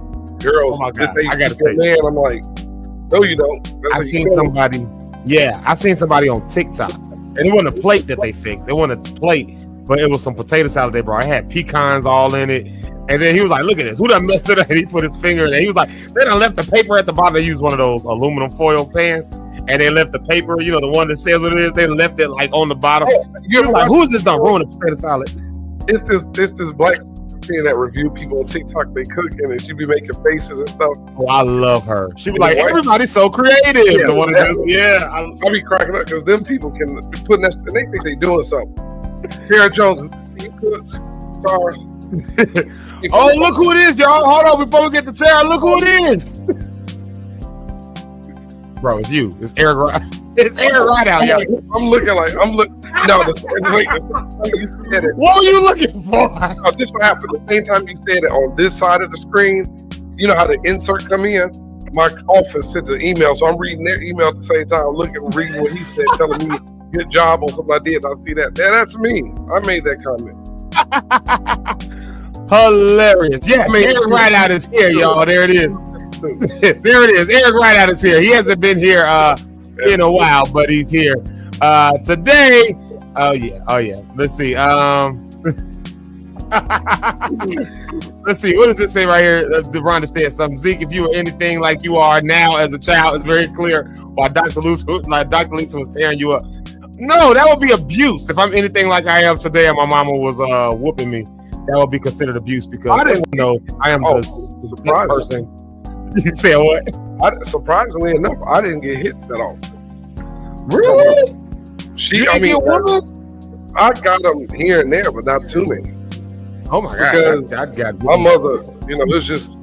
I mean, now she didn't threw stuff and popped me in. She hit me in my head one time, and on a hat that buttoned up in the front. And she hit me so hard when she grabbed the hat, she ripped the whole top off. The whole bit, the top, all of this fell down. The hat was in it. She almost tore the top of my head off the apple one time. And I mean, she got me here and there, but oh my father, surprisingly enough. That's tough. That's a tough one there. Kiki Smith, Dallas, Texas. Yo, DF Dubs in the crib. Y'all, welcome Kiki Smith. Good to see you. I'm just gonna blow through these real quick. Not blow through because the people aren't that good, but because we just been having a good old time this morning. Look who it is. It's Tara Jones. I think Eric, you put it in there. Did you say Trash Tuesday? Oh my God. Yeah, them the Tuesdays we need to acknowledge because they're real. Tuesday, Trash Tuesday. Tara Jones, I blame you for this. I don't know why. I'm just gonna blame you for it. Yeah, that too. This one for her. Tara Jones. Yeah, that's the one I saw. That's what I thought I was clicking, and I saw there right there. Oh, there it is. Tara Jones Tuesday. Like, was Tara. Mess. We got Tara Jones Tuesday, y'all. There it is. It's also Tara Jones Tuesday. And look, it's my boy Will C. I had to miss my boy's brunch. He had a brunch on Sunday, and I had to miss it because church, you know, church. I had to miss it. But my boy turned 41. Shout out to my boy Will C. Westside Willie. I'm trying to convince him. He was with me on Saturday. I'm trying to convince him to run for office. He won't do it. He won't listen. But I think he will. We got an inmate release update. Look who in the comments. She got out. Thank you all, whoever put the bail money up. Who that? Rita. Shout out Rita. Good morning, Rita. Look at that right there, Rita. I guess it must be. And y'all know I love Rita. Shout out to Rita, but it must really actually be Tara Jones Tuesday because Rhonda agrees. So Eric made the motion. Rhonda made a second. So Tara Jones, you just got to live with it. It's Tara Jones Tuesday. I'm about to say her name is Tara. Oh, I'm going to say Tara now. There you go. So. Wow. Let's see here. I got one more I want to throw out there. No, I got two more. Ramona, shout out to Mona. There she is right there. Shout out to Mona. Yeah. I haven't talked to Mona in a while. She's been playing hooky from church. But shout out to Mona. There she is. Hey, girl. And then look who it is. It's John Johnson. That's my dog. John Johnson. Yeah. Shout out John Johnson. Yeah. I haven't seen John Johnson in a while. Taco Tuesday. I'm with that. Yeah. And then, hold on, wait a minute. Miss Brenda Rose. Y'all show Miss Brenda Rose some love. Says, good morning. Testimony Tuesday. We got a new name there, y'all. Plus all of Eric's names like Taco Tuesday and Turd Tuesday. That's important. Yeah, you got to stay regular. And when you have crappy days. Yeah, some days it be that way. But Testimony Tuesday, so shout out to all the mamas, the dads, and Eric, and me, and Rich, and Rhonda on the rock. She's saying hello to all of us. And so, yeah, I'm trying to say, I might have missed a few. If I missed your shout out, oh, wait a minute, I can't miss my mama. Okay, I can't miss my mommy, y'all. It's my mama. My mama. Y'all say what's up to my mama. There she is right there. She says, good morning, Lockstar family. Take out the trash Tuesday. Make room for your blessings. My mama done started making names, y'all. There it go. Take out the trash Tuesday. I'm with it. And not Rhonda in the background. There she is back there. Hey, Rhonda, I see you. Hey. I just noticed she was back there. You ready for me to bring you up? I was about to press the button. I saw her back there. I thought she was awake. Oh, I didn't see her back there. I was looking on the side. All right. You didn't give her a heads up, Zeke. You just put her right on. Well, I asked. I said, "Are you ready?" I thought you said yes. I said no, but you brought. Fine, I'm here now. Hi, good morning, everyone. Happy. Clearly, Tuesday, apparently. You put her right on. I thought you said okay. My bad. I was doing three many things in one. She said no. Anyway. And the next thing I knew, he's on the screen going no. Yeah, I was doing three too many things. It's three too many things Tuesday. Not I wasn't doing too many things. I was doing three many things. So that was that was. Rita just said something disrespectful. She's trying to call your mama hi. Zeke's mama's not your mama. About Rita? Yeah. She can call my mama. Well, my mama just added a new name to the lexicon. She called it Take Out the Trash Tuesday. Make room for your blessings. I like that. Yeah, and then Rhonda on the Rocks, she just gave me a name. Tow Your Behind Up Tuesday. Pause. Well, I mean, hey, when I was younger, I got my behind tore up one way. Then I got married. And, all right, my mom was on here. My mom was on here. I can't stop. Wait a minute. Now, I do the tearing up. Yeah, say it that way. The way you was going, the way it was coming out. Like, wait, you gotta. I want to come out. He was like, and now you said, I used to get my behind. You're not. I mean, hey, there's literally no point. Yeah, that's kind of the only point. For some people, that's the only reason they got married. You was right. What you said. It's just because the marriage bed is undefiled. So. When you said I used to get my foot tore up, now that I'm married, I'm like, wait, you gotta fix that because that's not clean. Hey, some guys like some crazy stuff. I don't know. Hey, it's not on me. Who are me to judge? Laura said we got her in trouble at work. That's your fault. My mama said, "Where am I going with this? Nowhere, mama. Nowhere other than don't you want some grandkids?" Going here with it. Right, we're going to the word. See, this is why I need a church track. I need a good church track behind me so I can play that. Yeah. So when that stuff happens, we got Tara in trouble at work. Okay. Since we got her in trouble at work, I guess we'll play some music. Oh, you know what? Then let's do this. Let's take a music break, Rhonda. I'll let you get yourself together for real. Too late. I just threw you on the stage. But we'll make that a day. Throw her on the stage Tuesday. That can be for Thursday. Throw her on the stage Thursday. That does make better for Thursday. Yeah. Throw her on the stage Thursday. There you go. Yeah. So today could be what? Well, nothing. Well, it's all the names. Like, what did my mama say? Trash Tuesday. Take out the trash. That's right. There we go. Take out the trash. Okay, bet. And then Eric, you had a whole bunch of names in there. I'm gonna have to write them down in a minute. Yeah, you can use any of them will fit at any time. Taco Tuesday is a good one. I actually want a taco. You know what? I can live with a taco today. The only thing is you put in that Turd Tuesday, and you have tacos. You have to. I think Turd Tuesday is a good one, actually. Oh my God! Reel it in. Just think about it. You have to. You have to boo boo. Like it's just the point of life. Oh, I like this. Take charge Tuesday. Yeah. Take charge of your bowels. Like, take charge. I'll put a song on here. Let me see. Present or invite. Well, I'm just saying, some people is all congested right now because they ain't doing this. They do. I think some people would be in better moods if they just was regular. Yeah, that's really what causes a lot of people to be angry. Yeah, you got toxins built up. This is what we're really doing right now? When you start getting older, Ron, you got a few years when you hit your 40s, you're going to start thinking about stuff like this. She will start taking Metamucil and everything else when she get older. If she got time to that level yet. That's next. Oh, my time. Well, what does Metamucil actually even do? I don't know. I don't even know what it does. I'm just messing with her. But yeah, the older you get, she gonna be concerned about going to the bathroom. It's gonna happen. You don't think so? I used to say the same thing. Like I'm supposed to eat and make sure I'm getting natural fiber through my food, and I will be just fine. Natural fiber. That's true. But then you'll be regular. Yeah, you gotta be I regular. won't have the issues that Eric is talking about because I'll be eating. Oh, I see what you're saying. Yeah. You know, and that brings a good point up though. And this be a topic for another day. But you know what? Like, and we've said this before, but it really is true. The stuff we eat here in America, even if you eat like healthy.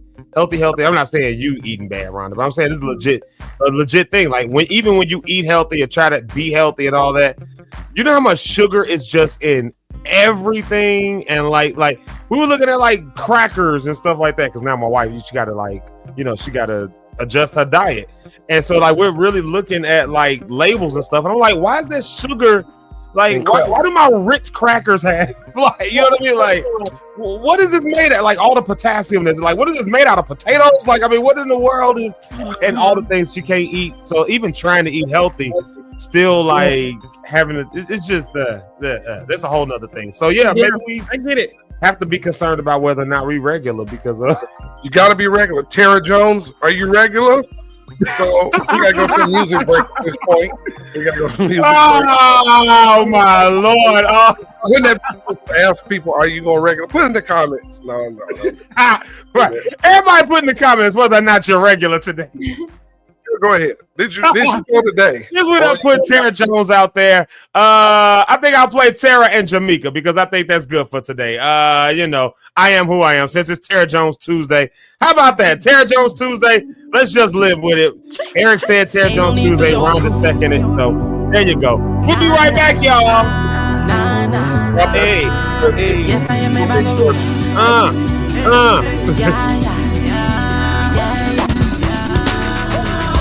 No need for your approval, cause I'm made by him. Designed to his plan, I am who I am. Reaping up the harvest that he promised me. Talk all you want, but you gon' have to walk for me. I confess I ain't been perfect all my life, but I am blessed and he forgave me when he died. Love my imperfections chosen by the womb. A vessel to be used and I won't stop until it's through. Yes, I am a believer.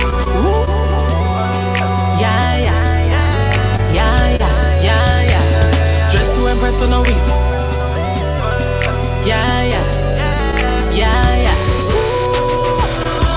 No need for your approval, cause I'm made by him. Designed to his plan, I am who I am. Reaping up the harvest that he promised me. Talk all you want, but you gon' have to walk for me. Oh, yeah, I am who I am. I am who I am. Yes, yes. Oh, yeah, I am who I am. I am who I am. Yes, yes. Oh, yeah, I am who I am. I am who I am. Yes, yes. Oh, yeah, I am who I am. I am who I am. Yes, yes. Oh, yeah. Look, your approval isn't needed. I get my kudos from Jesus. You knew my name before I was a fetus. With them on my side, no one can defeat it. Don't go to the DMV for my ID. I'm uniquely made, you can't copy. I'm weird, creative, and elegant. I get wild, boy, you mind G. What you saying is out of there. You should fall back like a rocket ship. I just assume that you unaware. You cannot hurt me, you're more than a cockabra. I can't worry about what you say, cause you do not control my fate. It was my daddy who caught me when you threw shot me. Boy, saving grace forever changed. Yes, I am a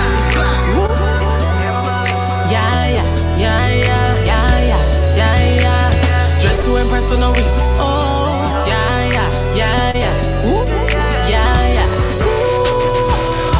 no need for your approval, cause I'm made by him. Designed to his plan, I am who I am. Reaping up the harvest that he promised me. Talk all you want, but you gon' have to walk for me. Oh, yeah, I am who I am. I am who I am. Yes, yes. Oh, yeah, I am who I am. I am who I am. Yes, yes. Oh, yeah, I am who I am. I am who I am. Yes, yes. Oh, yeah, I am who I am. I am who I am. Yes, yes. Oh, yes.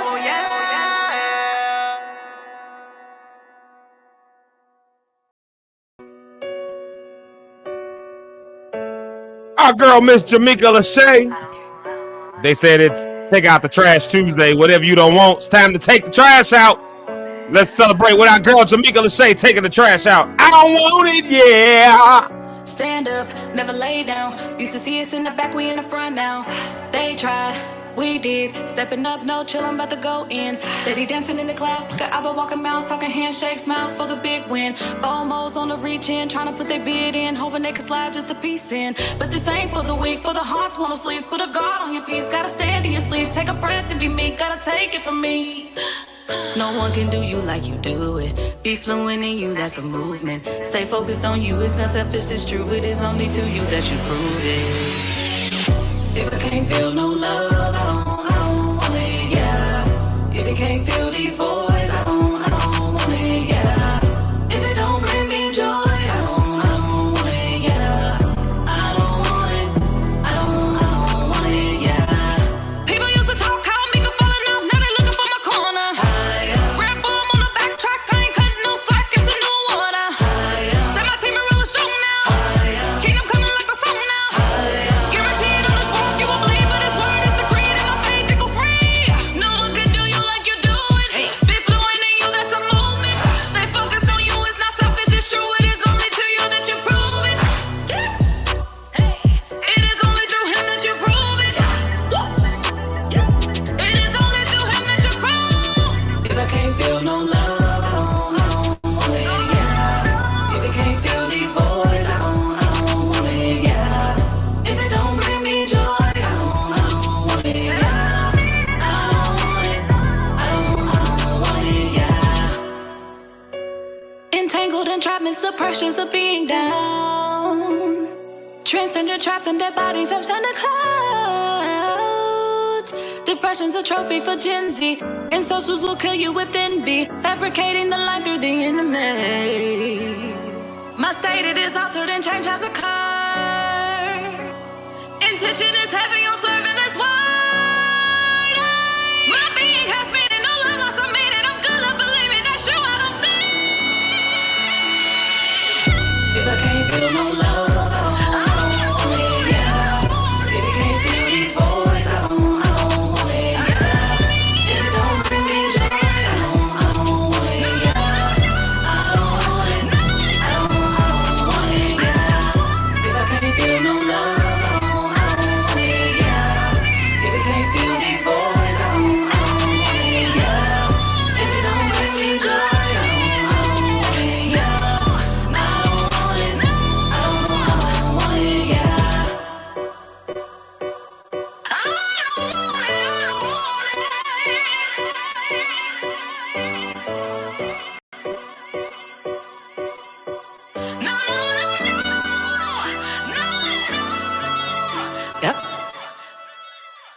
Yep. Yep. I love that. Yep. Yep. Hey, y'all. Jamaica Lachey, Tara Jones. Shout out, ladies, two of our favorite lock stars. And we are so glad to be able to play their music, to be able to play their songs. So to Miss Tara Jones, see, Tara Jones Tuesday, we played you on there. She says, all thanks, fam, and absolutely. And then Rhonda, you just said something that's so amazing here. You said the last quarter of this year is going to be amazing. Q4 is going to be the game-changing quarter. When I first read that, I read the game-changing quartet, and I was like, "Come on, Keith Wonderboy Johnson!" Just random, I really believe that. Like, I really believe. You've talked about like a lot of big things that you have going on starting next month and so on and so forth. I don't know what's to come for me next month, but I just believe it's going to be something big. And I just believe, God, that it's going to be this last quarter of this year is going to be amazing. I just do. Yeah. So. Now, I believe that in my heart of hearts, too. So, since we've been on this wave for the last 2 days and one person says it, the other person seconds it, that it must be. So, just like Eric said, Tara Jones Tuesday, and you said Tara Jones Tuesday, I'm like, all right, he made a motion. You think that's what it is. Well, then, if you make the motion that the last quarter of 2025 is going to be good, I second that motion. And I say, yeah, it's going to be good. That's kind of why I think I've been kind of just on this wave right now, even with the morning show, where it's been kind of this energy of, what visions are you working towards? What dreams do you have? And that's cool to have the dream, but okay, is this a pipe dream? Eric, what did you say earlier? Is the difference between a pipe dream and unrealistic expectations? Yeah, like unrealistic dreams, all that. Are you dwelling in that area, Or are you building up a vision? And then like, what are you doing right now? Because that's all we have. Like, what are you doing? Because that, like you said, Rhonda, like this is about to be, I really honestly believe that there's a grace that's gonna hit some people to pull back some stuff that we let go. It's a lot of us that done let a few things go. Stuff that maybe we got discouraged, maybe we just didn't have good infrastructure in front of us. And we tried to do it. You know, I can be vulnerable and say that. And my team knows the struggles I've had with some of the stuff that getting done because I just didn't have the right infrastructure in place.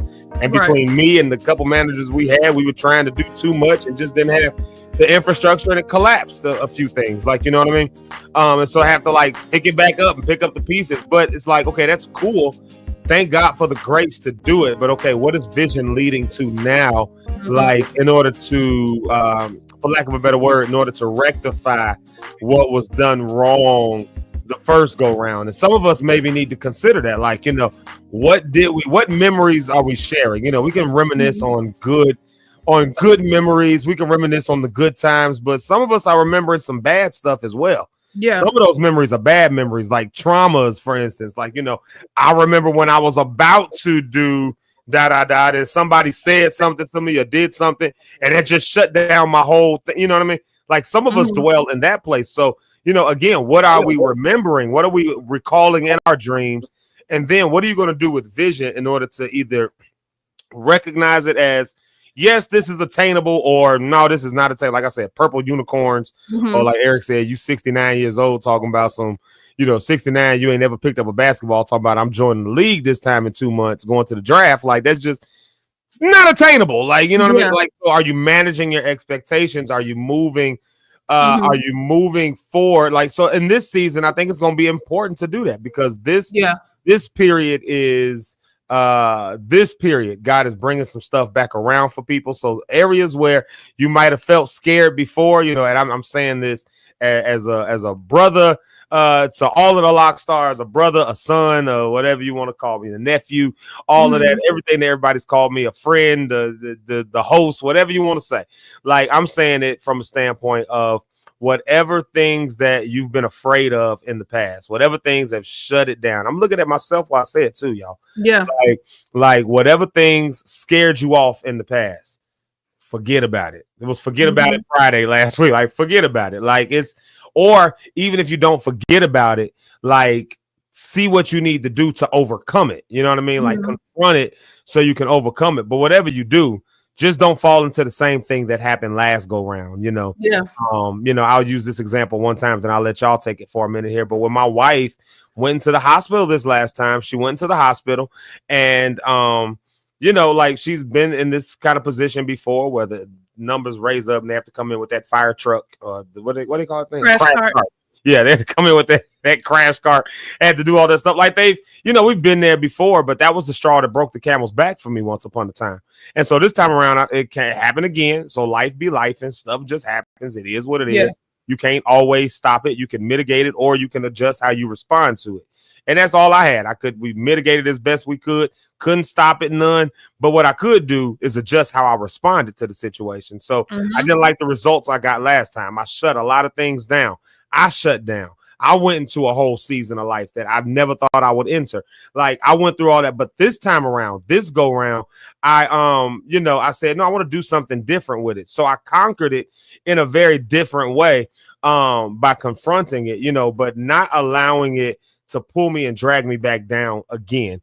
And so, you know, I'm with you on this, Rhonda, that, you know, something is going to come back around. Things are coming back around. And so I think it's, yeah, you know, I think it's important to realize what are you working towards, because season is about to hit when working season is going to be over and open door season is going to happen. And when open door season, your life hits, you can't get ready to walk through the door. You got to go ahead and walk through it. So don't be putting your shoes on when the door opens. Start getting your shoes on now. Start cleaning them off. You know your shoes a little dirty.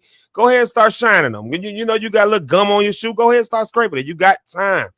You know, you got time right now but God is bringing stuff back around, or he's opening doors that are new doors altogether. But this is how life moves anyways. And so in this season, that's what's going to happen. Go ahead, Rhonda. Yeah, I think I agree with everything that you said, particularly when you said God is going to bring things back around. But this is why we need to be tapped in with God, because all kinds of things are going to come back around. Mm-hmm. Things that don't belong. So if you're not tapped in, you're going to be like, oh, so-and-so is back. And God is like, no, like I was when I was backstage. Like, don't bring me up. No, no. That person is back around, but that's not for you in this season. Continue to let that pass you on by, because I have something greater for you. So we have to be tapped in. We have to be in prayer. Maybe we need to fast. Whatever it is that you need to do personally for your season that's coming, just make sure that you are doing that, because I'm excited. I genuinely feel excitement. I don't even know what's going to happen for me. I don't know, but I'm excited about what's happening for you and for Tara and for Jamaica and her family, and just all of these people who I know, and I've prayed about it and I've seen it, that God is about to do something amazing. And I know for myself too, but I just don't know what it is. But my focus right now is just like, I know that whatever God is building, I need to allow him to be the head architect of it. Yeah. He's got the blueprint. I just need to be like, okay, so what is it that I need to do? Because in past times, I've wanted to be the head architect, and I've been the head architect, and the building fell. It just crumbled. It looked nice. It was all right for a minute, and then it fell. But I want to create things that outlast me.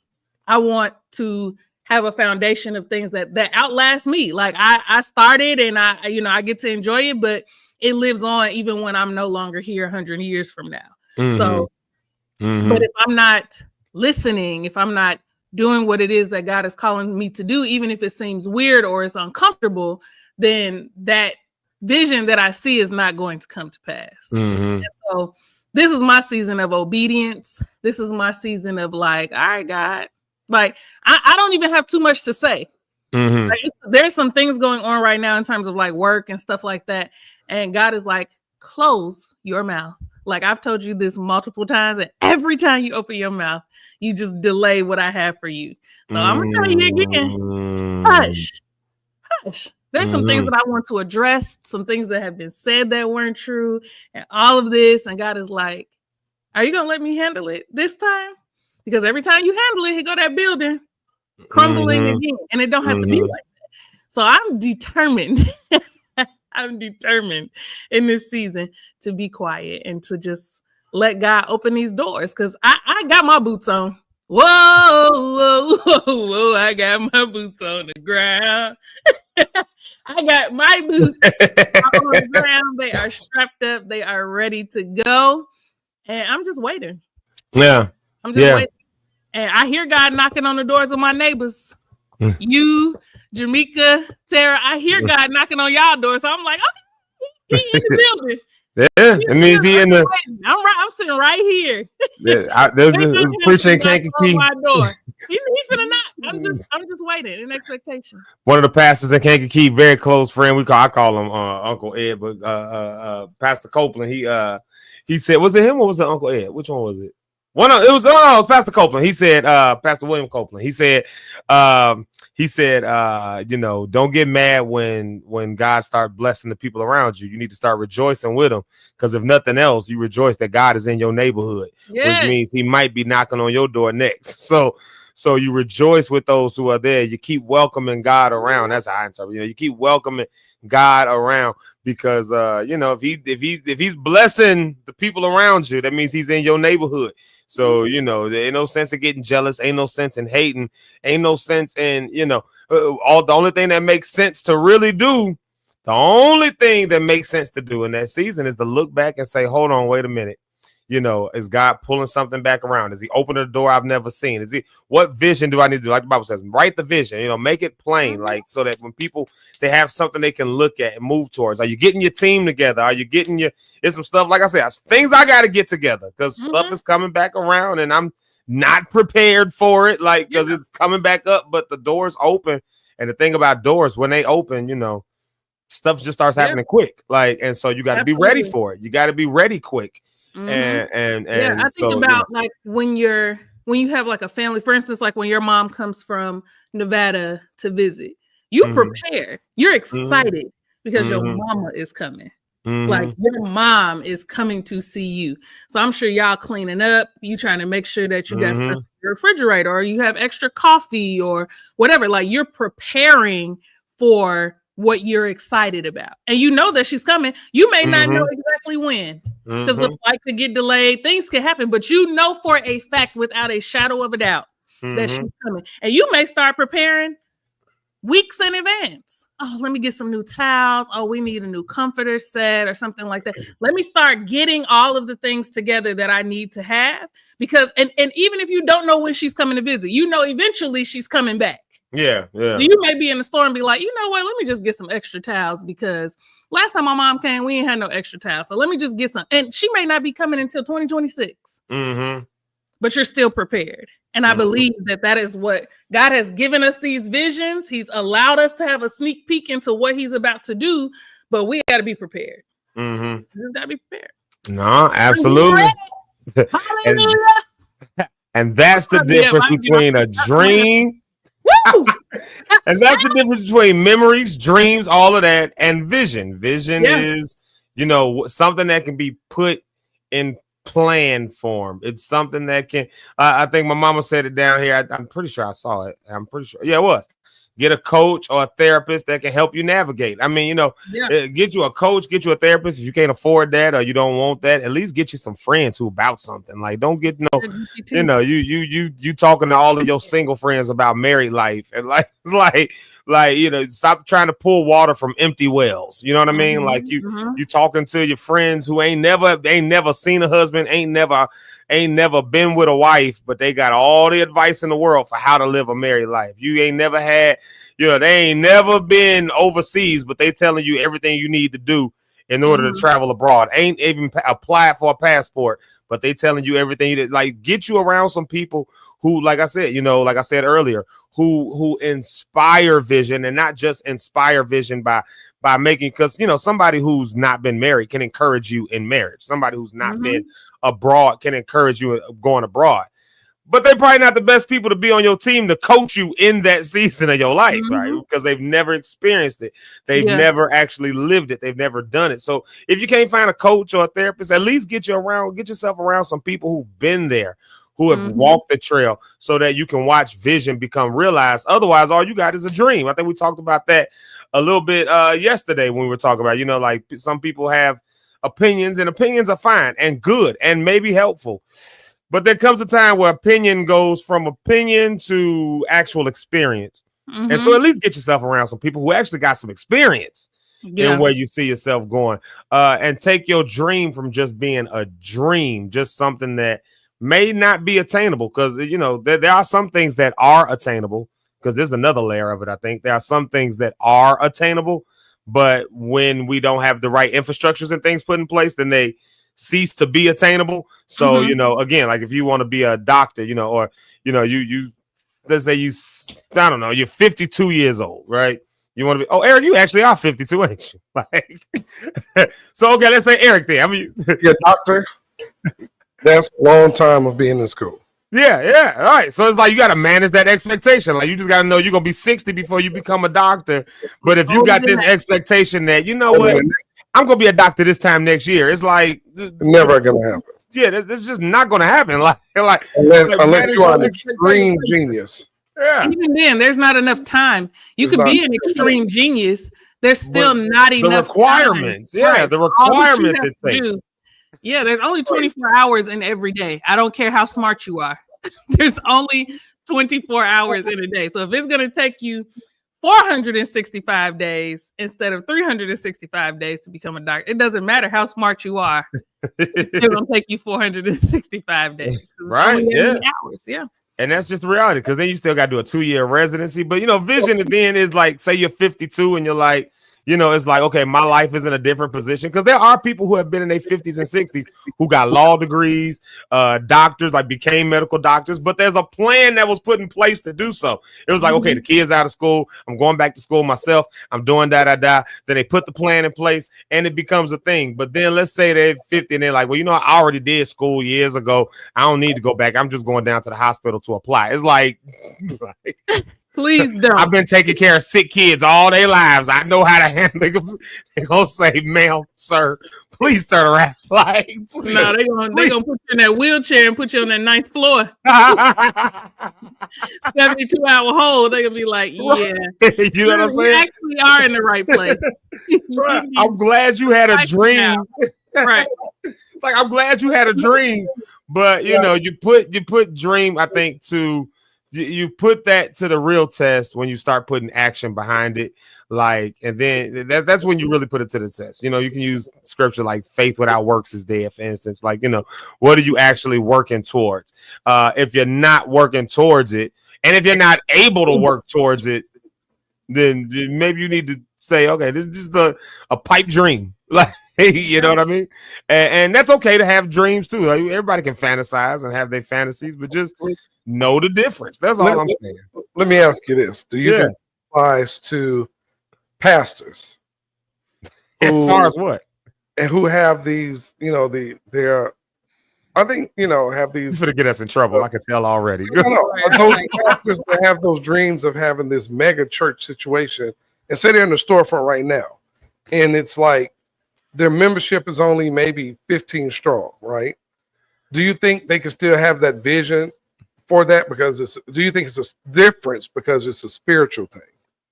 No, I think the spirit works and adjusts to the practical. You know what I mean? And I think the practical lines up with the spirit. But I think that vision, again, goes back to like, what are you setting up? So, for instance, like this, if you got a 12-member church and you in a storefront and you got a vision of having a large church, well, every church started off small at some point and then grew. So it's not an unattainable thing. But here's the thing.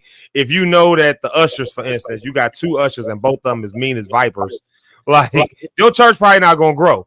Like, if you preaching and the sermons you preach like bore the people, like, and you can look on their faces and tell, you probably not gonna grow. Like, if if you don't have like enough people, you want to be in a large congregation, but you don't even have an infrastructure in place to receive people when they start coming, or things for people when they come. So now this is going from, like, you can dream about having the big thing, but what are you putting in place to go from dream to now attainable vision? The reason I said that preparation that we talked about, like putting your shoes on, getting yourself ready, like, you feel like, or you desire this to happen, but you're not ready. If somebody says, hey, I'm coming to pick you up in 15 minutes and you ain't got out the bed, you're not ready.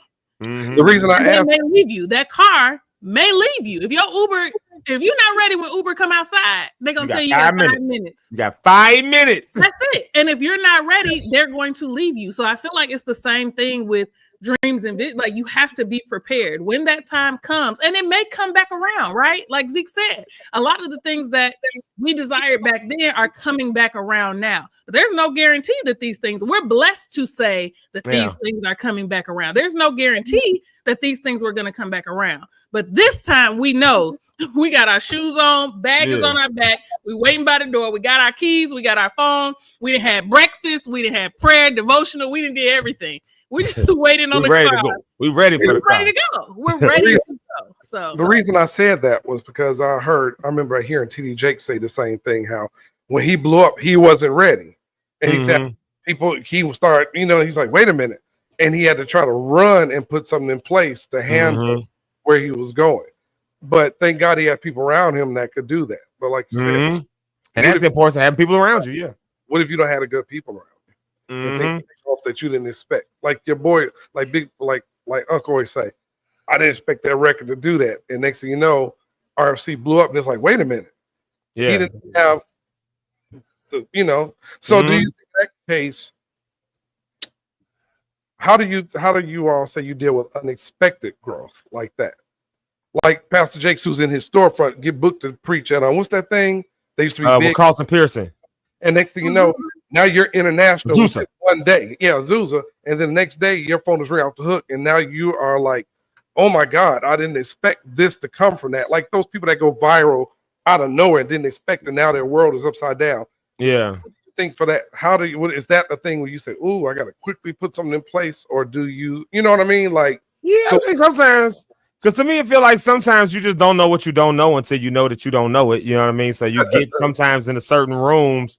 Yeah. And it's like, whoa, I didn't even know. I like me with the record contract. I got into certain spaces and I was like, I did not know I was gonna need this, didn't see that coming. And we prepared as best we could. We had stuff as ready as best we could. It was just some stuff we didn't know until we knew that we didn't know it. And then it was like, dang, how do you scramble to get this? And how do you pull this? And how do you? So sometimes that happens, right? And you have to learn it. You got to have, but that's why you got to have people around you who know what's up, like who can point out. We got Rich been back here forever. I know, yeah. He finally said he ready. Yeah, no, I put it on the thing. I told him to let me know. I was laughing at him because working hard, whatever you doing. But that's why I told him let me know when he was ready. That's why I told him. So y'all do me a favor. Let's pass to the conversation.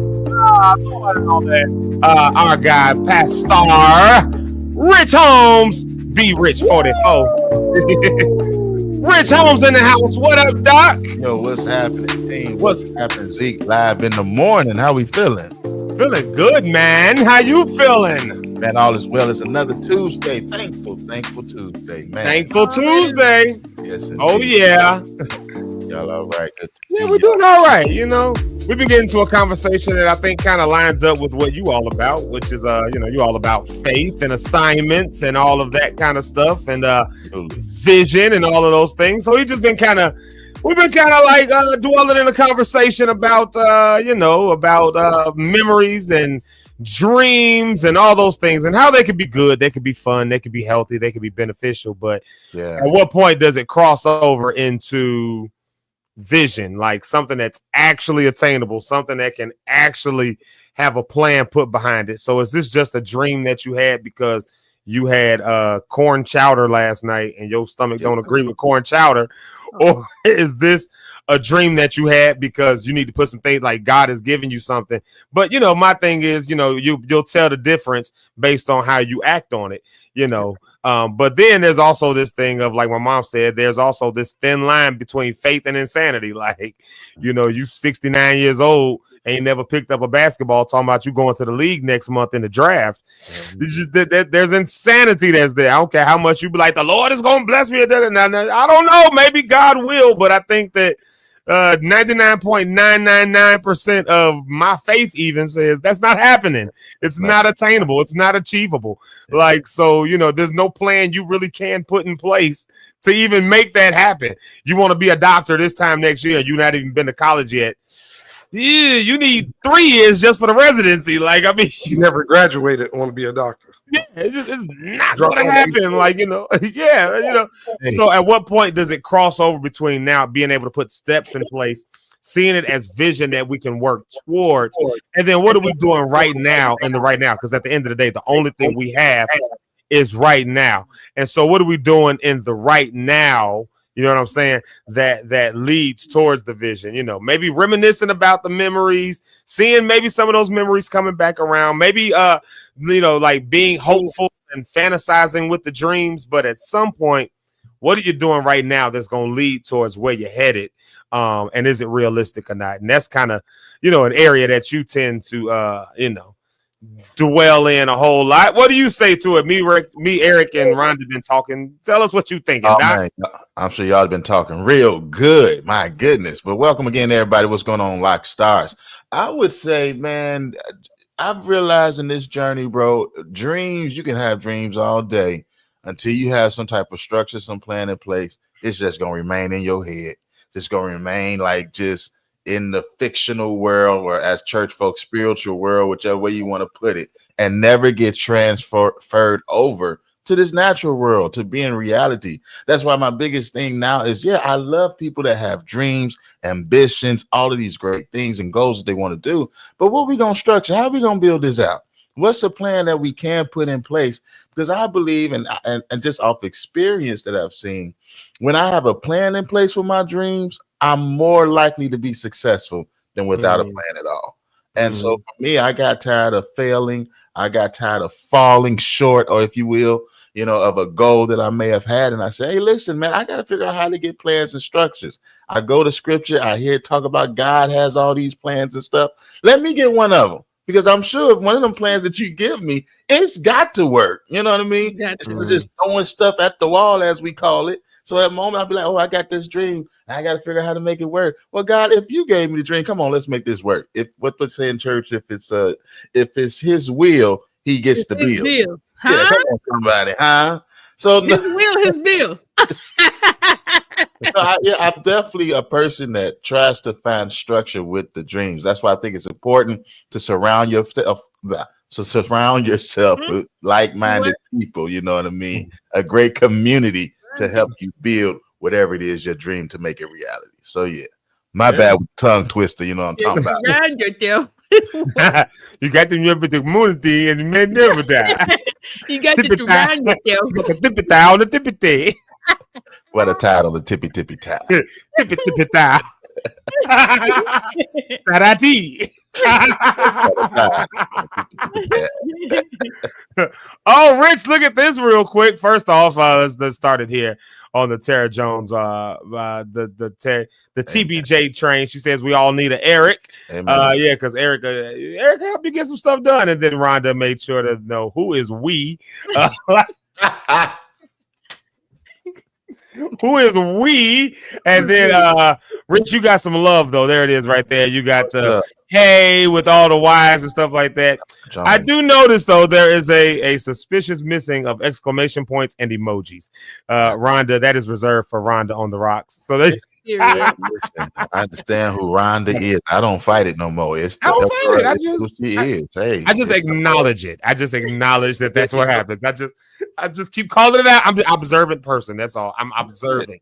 I don't go against the grain. Live in the morning. The emoji is gonna be going crazy. The emojis, the exclamation, but it's gonna be a gonna time. Be emojis everywhere.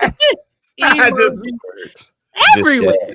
Nobody's gonna say good morning. Everybody just gonna get on and be like, exclamation point, emoji, hearts. And be like, I know what that means. That means it. It'd be like, well, I never got that.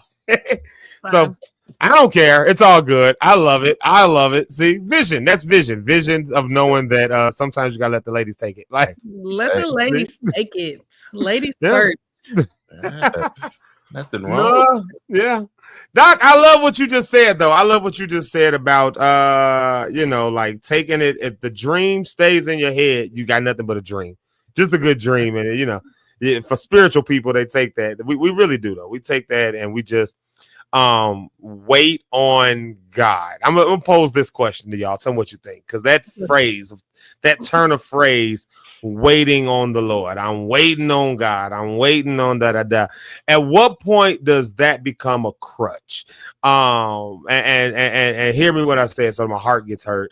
Like, at what point does the waiting on God or the praying for it to happen become a crutch, as opposed to the getting out and doing? For instance, I'll give you an example. Like, this is a very macro example, but how many of us have stood in a sanctuary and started prayer service off like this? Lord, send them from the north. Lord, send them from the south.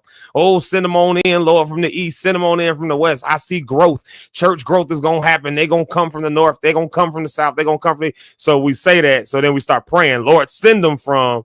And then you open up scripture and it says, no, go to the north, go to the south. If I'm paraphrasing, go to the north, go to the south, go to the east, go to the west, make disciples. And then maybe that's how the vision ends up coming. So while you stand around praying and just waiting on God to do something for you, that he gave you the power, and not only the power, the ability, but the authority to go out and do. Now you're waiting on him to do what he's authorized you to do. That's like, the chief of police. That's like a police officer being outside. They've been deputized. They've been authorized to make an arrest when somebody is breaking the law. But instead of them making the arrest, they call the chief of police every time and say, hey, chief, hey, we got, we got such and such down here need to be arrested. Like, can you come on down here and arrest them? And he's like, no, nigga, like that's what your badge is, your authorization. You have authority or power to. So at what point does waiting on God become a crutch? And I'm gonna toss that to y'all from y'all's perspective. Yeah. I think that sometimes, not all the time, But sometimes when people use that phrase, they're waiting on God, it be about stuff that they really don't want to do. Like it's about something that they're like, I'm just gonna wait on God on that. And it's like, no, I told you to save $10,000 because you just frivolously spending money. Well, I'm gonna wait to hear from God. No, you know what God told you. You already know what he said. You just don't want to do it. So now it's, oh, I'm waiting on God. I think that's one instance. I think the other instance is like, sometimes that's just what we've been like trained to say and believe. Yeah. Like it just becomes this something that we repeat versus something that we actually are doing and that we actually believe. Like, of course, we're all waiting on God for a lot of things, but we're still doing something in the process. You know what I'm saying? We're still working, we're still saving, we're still making music, we're still doing whatever it is that we need to do as we work towards whatever this big goal is that we're waiting on God to bring to pass. But like, we can't just be sitting here like actually literally just waiting. Yeah. Because at that point, you're not waiting, you're wasting. And so we have to be doing something, because maybe the big vision or the biggest goal or the biggest dream is not what is for right now. But there could be other things that you could be working towards in the meantime. Some other goals, some other aspirations, some other visions that may be smaller that you could be working towards right now. You can have a vision of home ownership. What does that look like? Right? There's a process for that. I don't care how you slice it. Unless there's a miracle, you win the lottery or you come into a large lump sum of money, there's a process. You got to have credit right. You got to be working. You got to like all of these 101,000 things that they make you bend over backwards to do to own property. So if that is the vision, how are you still have to do something to work. So you can't just wait on God for that. Like that's not something, I mean, I don't know how that sounds, but no, I'm gonna stand on that. You can't just wait on God to own a home. There are things that you have to do to get prepared to own that home. And I feel like that with even our biggest visions, there are things that we still have to do in preparation. There is no time to just sit around and wait. What are you doing in the wait? You still have to be doing something. I could be waiting on my food to come to my table at a restaurant, but I still have to order the food. I still have to have my silverware. I still have to have my plate. I still have to have an appetite. In order to, it doesn't make sense for them to bring the food to the table if I'm not hungry. I don't have silverware. I don't have the things that I need in order to even enjoy. I don't have teeth in my mouth. Taste the soup. Like what am I going to do? And so I just feel like, yes, there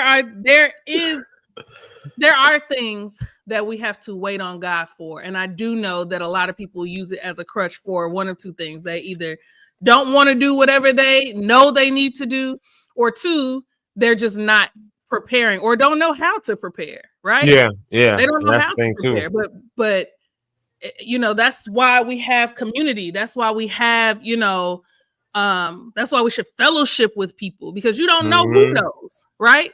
And if we're praying like, God, bring somebody, I know I've been talking too long, I'm wrapping it up. If we're praying, God, bring somebody across my path who does know, who I can receive this information from. And God will do that. All of that to me is preparation while you wait. Man, that was amazing. Certified. I'm telling you, certified for sure. If you didn't know, this today, she's certified, y'all. You took all my answers, man. Took a lot of my answers.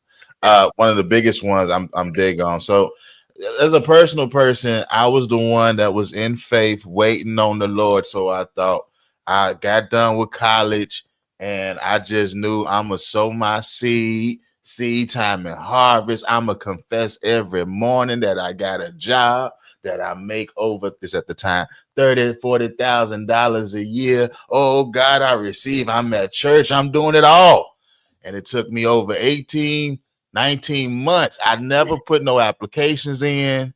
I never went to the unemployment office to get help. I never surrounded to talk to friends. I just made it seem like I had it all together. Here I am struggling, can't pay to do nothing. Zeke asked me to go out. I can't go, bro. I'm in faith, believing God, waiting on the Lord to send me this amazing job where I'm gonna make $30,000 and $40,000. It never happened. One day I listened to a sermon that talked about waiting on the Lord while you in faith.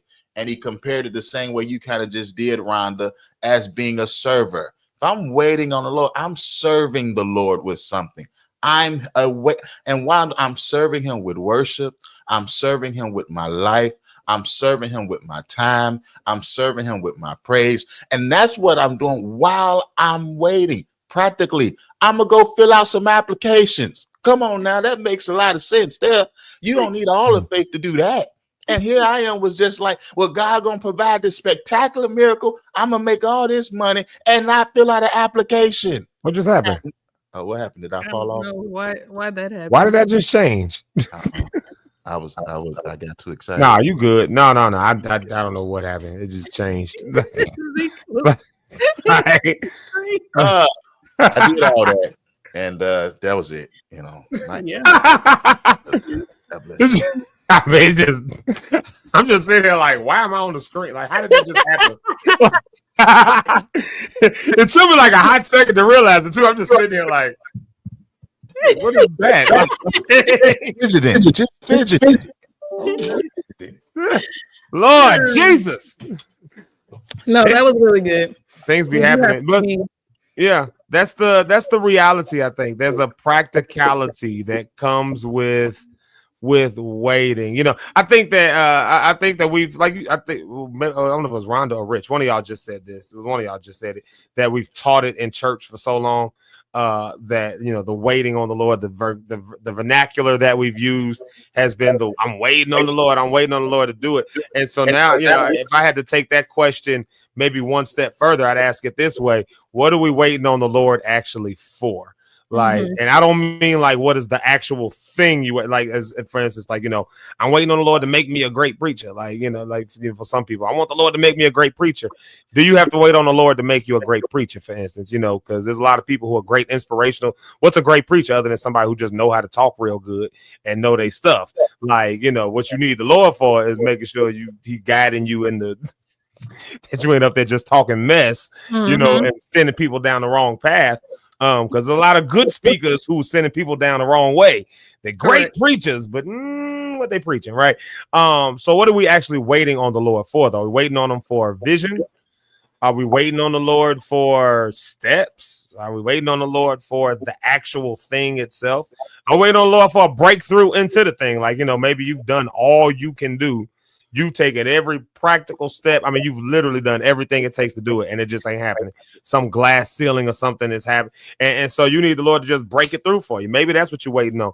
And so maybe I'm asking it this way to maybe steer that ship around, to anchor it. I learned that word around there, the anchor. Give the anchor question here. You know, are we confused sometimes for some of us? And this is different maybe for everybody individually, about what you're waiting on. So maybe some person is talking about waiting on the Lord for a breakthrough, when really you're not waiting on the Lord for a breakthrough. All you need is some steps in place. And so now the ball is in your court. And the reason it ain't happening is because you just ain't did no steps. Like, God done already made breakthrough. It's already there. You just ain't did your part. So you waiting on the Lord for something that's already down the line. It just took you to take the steps to get to where it is. For some people, it could be, though, you've taken all the steps and now you done hit this glass ceiling. There's really literally nothing you can do. And so you are waiting on the Lord for a breakthrough. And it's for some people, they just got no vision at all. I don't even know what I'm aiming for. I don't even know. I'm just out here. I don't know what. And maybe that's the case. So you're not really waiting on breakthrough or nothing, or steps. You just need a vision to even know what to take steps towards. You know, like, so my question is, you know, like, and maybe this is a bit rhetorical in a sense, but what is it that we are actually waiting on God for? And maybe I would question it like this to y'all and see what y'all's perspective is, all three of y'all. what do you do in the different seasons? Just a quick, what do you do in each one of those different seasons? Because you could be waiting on God, but you might be waiting on God for something very different than what I'm waiting on God for. And not just in the physical nature of it, but in actually where you are in the steps. Maybe it's breakthrough. Maybe it's looking for steps. Maybe it's looking for the actual vision itself. Maybe you just waiting on God to maybe you don't need to be waiting on God at all right now. Like maybe right now, what you need to be doing is like putting your foot to the plow. It's already happened. So, like Rich said with the example, I was waiting on God for this $30,000-$40,000 a year job. It was gonna happen. I was on faith, and ain't nobody seen my name on that area application. Ain't been to not nan. It was just gonna drop like manna from heaven, So, like folks waiting for miracles when God gave them steps. Folks waiting for you know what I mean. And then for some people, it's the exact opposite. Folks trying to put steps together, and you need a miracle in this season, but you trying to. Like you said, Rhonda, every time that Lord telling me shut my mouth. Now, the thing that I should be doing is opening my mouth and cussing this Negro out. But instead, I ain't going to tell her about herself because, look, this is going to take a miracle, not just for her to get it right, but for the Lord to shut my mouth. But I'm going to take that step. That's what so maybe there are, but how do you know what season you're in and what does that look like for y'all? I'm going to ask that question because I've seen both sides of that, right? Because you said of course. The miracle situation, and a quick story about a friend of mine named Charlie Tubbs. I don't know if you know him. Some people know him. He used to run the House of Hope business office. He ran everything over there. He said he had been thinking about coming to Chicago. He was like, well, not thinking about Chicago. Like he said, Lord, I want to move somewhere, but put me in the right place. So he said, he's praying about it. House of Hope called him, and this is a miracle situation. But then I'm going to ask a question too. And the miraculous situation was he was asking God for direction. House of Hope called him. The administrator said, I was leaving out of my office, cleaned off my desk. She says, I walked to the door. She said, I'm like, oh, wait, I left my key. Something said she went back to the desk and my man's resume was laid on the desk. He said, I don't even know who you guys are. I never applied. That was one of the few rare occasions when God did something miraculous, right? But I do think there's waiting seasons too. And what I mean by that is, say, Zeke, you do everything you know to do, right? You didn't pray, you didn't follow your steps, you didn't follow your procedures.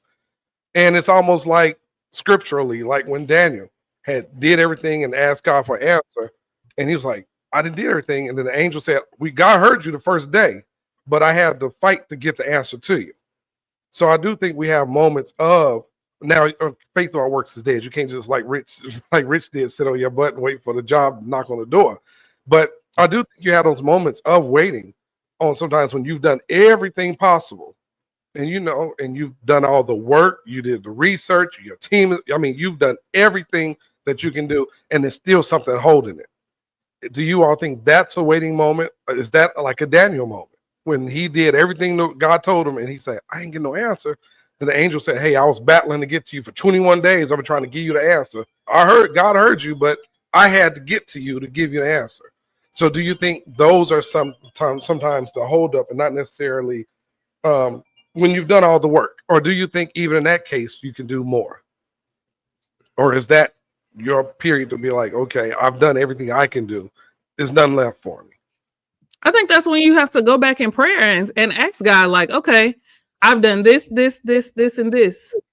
What now? You know what I'm saying? Like, I think those are the situations where we need to petition the throne of grace again. Like, what is it, God, that now you want from me? Because he may be wanting to tell you something different in that season. He may be telling you to wait. Like, I'm going to talk to God consistently throughout the process. I don't talk to him at the beginning and then praise him at the end. No, there's conversation that's happening throughout the process between me and God. Whatever it is that I'm waiting for, whatever it is that I'm doing, at each step, every step of the way, I'm constantly, okay, God, did I do this right? What do I need to do here? Like when I get a big project at work, my boss doesn't just give it to me and then at the end, I just turn it in. There's check-in points along the way. Right. And I think it's the same thing with God. There's check-in points along the way because he may want us to veer somewhere else. There may be some other people that we need to include in what we're doing, but I don't know that unless I ask. And so But let me I ask you, personally am constantly going to be petitioning God throughout the process from beginning to end. let me ask you then, what do you do in those cases, you personally, when God, and we know this through scripture where God will take a moment and just not respond. He'll just like, he goes silent. Mm-hmm. Do you keep petitioning in those Sometimes moments? it depends. Sometimes I do. Or do It you say, depends. It's not there. There's nothing. None of it is the same. It just depends. It depends on what it is. It depends on where I'm at spiritually at that time. It depends. True. I don't have one cookie cutter way that I do it. It just genuinely depends. Sometimes I might. Sometimes I may just focus on something else. Like, okay, God, let's talk about something else if you don't want to talk about my husband, because you obviously don't want to talk about that. So let's just talk about something else. Let's just talk about my career or like fitness. I don't know, since you don't want to talk about something else. You leave that alone till he responds and you move on to the next. Okay. then I move on. Yeah.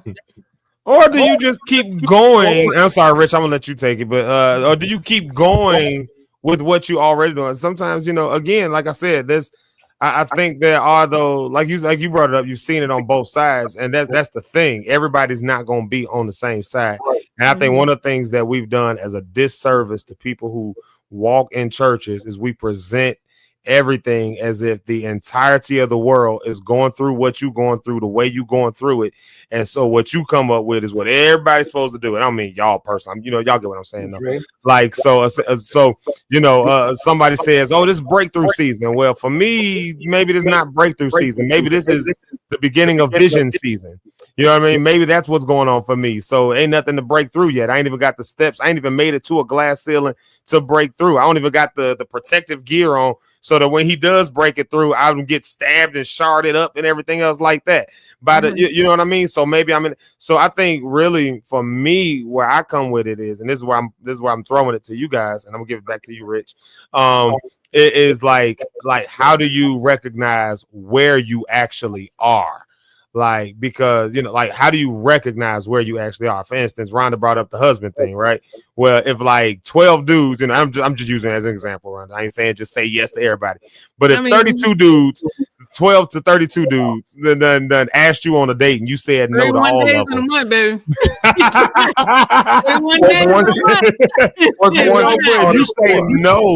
If you say no to everybody, like everybody is a no. He come up, it's a no. And he come up, it's a no. He come up, it's a no. He come up, it's a no. He come up, it's a maybe. And then by the time it's time to go on the date, I changed my mind. No. He come up, oh, this is a good one. Yeah, I don't feel like it today. I'm going with my girls instead. I don't, you know what? I read something about you and I didn't like it. I didn't like it. It just is no. You get the 32 no's and you saying, Lord, what did that? Maybe there's a step in there that you missed. And again, y'all, I'm not saying Rhonda did this, so nobody get it that way. I'm just using the example that she gave since it's there in the forefront of my mind. But I just said, maybe I did do that. You ain't got to get no disclaimer. 32 niggas asked me on a date. I'm going at least 30 times. So wait, if the one you saw at the store the other day would have turned around and said, hey, I want to get to know you. Oh, absolutely. Because your video, you was on him. I wouldn't have been on here right now. We would have been at breakfast. What you talking about? Absolutely. But you get where I'm coming from, though. It's like it's the being open sometimes to possibilities. Like, I mean, what if God sometimes brings possibilities our way that aren't even meant to be successful possibilities? Like sometimes there's lessons that are in the failure. Sometimes you need to see what it looks like when scientists do this all the time. Like they push stuff to the limits when they're testing stuff out to see what its breaking point actually is. So, you don't know how that iPhone is going to handle a drop unless you take it up on top of a building and drop it. Otherwise, you can't make a disclaimer that says, oh, it won't break if it falls from 30 feet and you ain't never dropped it from 30 feet. Like you got to push the limits. You got to do. So sometimes there's those moments. But again, these things are different from person to person to person. Your season might be different than my season, might be different than his season, and all three of our seasons are different than hers. Like it's just knowing where you are in it. Rich, I'm gonna toss it back to you because I keep running my mouth. Yeah. You know what? I'm gonna just go back and finish my story that I had talked about, and then I'll be on out the way. Because at the end of my story, where I found out and realized there is time to wait on the Lord, and then there's resting in the Lord. And it took me a while to understand what the two was, and to really figure that out in our journey. Because I believe God puts us in seasons of rest and in seasons of waiting. But like I think we talked about, when we talked about time. What are we doing in that waiting period? Again, what is the purpose of that? What are we finding out in that waiting period? So resting and waiting, that was something that had to struggle in that journey. Then I finally got it, got a job, the job I wanted at the bank, but I did have to wait for somebody to actually work on my behalf to help me get the job after I filled out the application. It was a hilarious story. First application I filled out, I got the job. That's something. Ain't that something? Just when you but yeah. So to kind of see where you at, I know that can be a challenging thing. One thing that helped me out is keywords. Like in business, when I'm doing a sale, there are keywords I'm looking for. There are keywords and action words to let me know, hey, I got this person right where I want them to be. Let me go ahead and complete the sale. They taught me that in training, taught me that in banking. Same thing with God and the will of God. There are some keywords I'm looking when I'm working with people. If I'm going to be in a partnership with somebody, if this is somebody that's part of my journey, there should be some keywords that I can hear to say, okay, this God is around here somewhere. And I'm looking for that in a practical sense. And then I'll know, okay, let me go ahead and go for it. I'll take that leap, whether I'm wrong, because sometimes I've still missed it, but I still believe God to put me right back in line to start all over again. So yeah, that's all my piece on that. Yeah. Love it. I love it. Let's I'm gonna play this track in the background. I'm gonna tell you, I play this track in the background. The line says there's a line in it from the forthcoming album. There's a line that says God be talking to me. You be talking to me. Sometimes I don't answer, or no, sometimes I don't listen. Like you be talking to me. Sometimes I don't listen. And the question here is, maybe that's an underlying question here. Has there been God talking to you and you ain't listening because you want to see things your way? Because sometimes the waiting is we ain't waiting on God. We're waiting on God to align with us. I think a lot of times that's what ends up happening because we get a vision in our mind or a dream or a memory of what it used to be. We want to bring back the glory days, back in the old days, back in the old time religion, back when I used to do this, back when my music was this, and we want to relive those glory days. People vote like that, back when make America great again, you know what I mean? Like bring it back to what it was. Like, and sometimes that happens. And what if God is bringing something to you that you just ain't listened to? You just ain't heard it because you got in your mind what it's supposed to be, what it should be. And maybe some of your waiting is centered around that. So you've done everything you know to do and you hit a glass ceiling. And the reason you hit the glass ceiling was because it was a doorway that was open there for the ceiling. But the way that you did stuff veered you over here and the ceiling was here, but the door was here. But you was doing stuff your way because it made sense. It's like a fly. You ever got a fly in your car? Like, you ever seen a fly in your car? And like, this just happened to me yesterday. A fly flew in my car, door wide open, window on the other side wide open, and the fly just kept flying to the windshield trying to get out the car. And I'm like, get your dumb out the car. And I'm trying to shoo it, and the more I shoo it, the more it goes to the windshield. I'm like, door wide open, window wide open. You can get out of this car, but the fly just kept going to the. And so I'm and I'm just irritated trying to shoo it out, and it come flying around. Flew right past the door, came right back to the windshield. I'm like, what are you doing? Get out of my car. Now I'm wasting my time trying to get a fly out the car when I done opened the door. I done opened the window. I let down the back windows. In fact, I done let another fly in trying to get you out of here because you keep wanting to go to this window. How many times have we been that fly where we see it the way we see it because we just see it. That's just what we see without recognizing that we have limited perspective. What if you in a situation like Job? And Job's situation, everybody wants to point it to the Job got double for his trouble. That's not the crux of the story. The crux of the story of Job is the where were you passages. You don't know what you don't know why I have to feed this. You don't know if I had to make it practical terms. The gazelle is running from the lion, but the lion starves if it doesn't catch the gazelle. So somebody got to get hit. Like, so you can be all on the gazelle side. Oh, that's not good. We need the gazelles have to be able to be alive. But the lion has to be able to be alive too. Only God understands the good and the bad, because from my perspective, the gazelle getting killed by the lion may be bad, but from the lion tamer's perspective, the lion needs to go ahead and catch that gazelle so he don't eat me up. God knows what needs to be done, and he sees it from a view and a perspective that maybe we don't hold, maybe we don't have, and he reveals it as need be. But when we see something our own way, when we start trying to do it, we become like that fly in the windshield. I see it out, and it's a glass ceiling. You praying on God, Lord, break through. Just give me the breakthrough. I'm telling you what I'm not gonna do: crack my windshield to let a fly out. Now when I done open the door, open a window, like it ain't that serious. You just gonna keep hitting that wall. And so I'm questioning all of us to give us this provocation of thought. I see Mama say a thought-provoking conversation. Well, here's the provocation of thought. Like, are you seeing stuff your own way? And now what becomes waiting on God, praying for God, or whatever season you're in, is because you just see it your way and you can't shift off of that. And as a result, you waiting on a breakthrough that God ain't finna tear this whole thing down just so that you can get to how you see it, when he's waiting on you to align with him. And then maybe the steps become easier. I don't know. Maybe the steps become harder. But I tell you what, even if they become harder, when you're weak, he's strong, and there's grace that is sufficient for you even in it. So, God be talking to me. Sometimes I don't listen. And if we all honest, I think we could all say that. We could all say that. Before we get out of here, let me just say something, because people been in the comments. I want to, before we get out of here, at least say it and let y'all get a chance to respond if you want to them. Pastor Jeremy Sanders says, that's what happens when you wait. It's called a process. Yeah, there's a process that happens when we wait. Yeah, I like that. Like, I think that was when you were talking, Rich, about the process. Like, what was the process? You and Rhonda actually both were talking about it, so I'm not sure when that came up.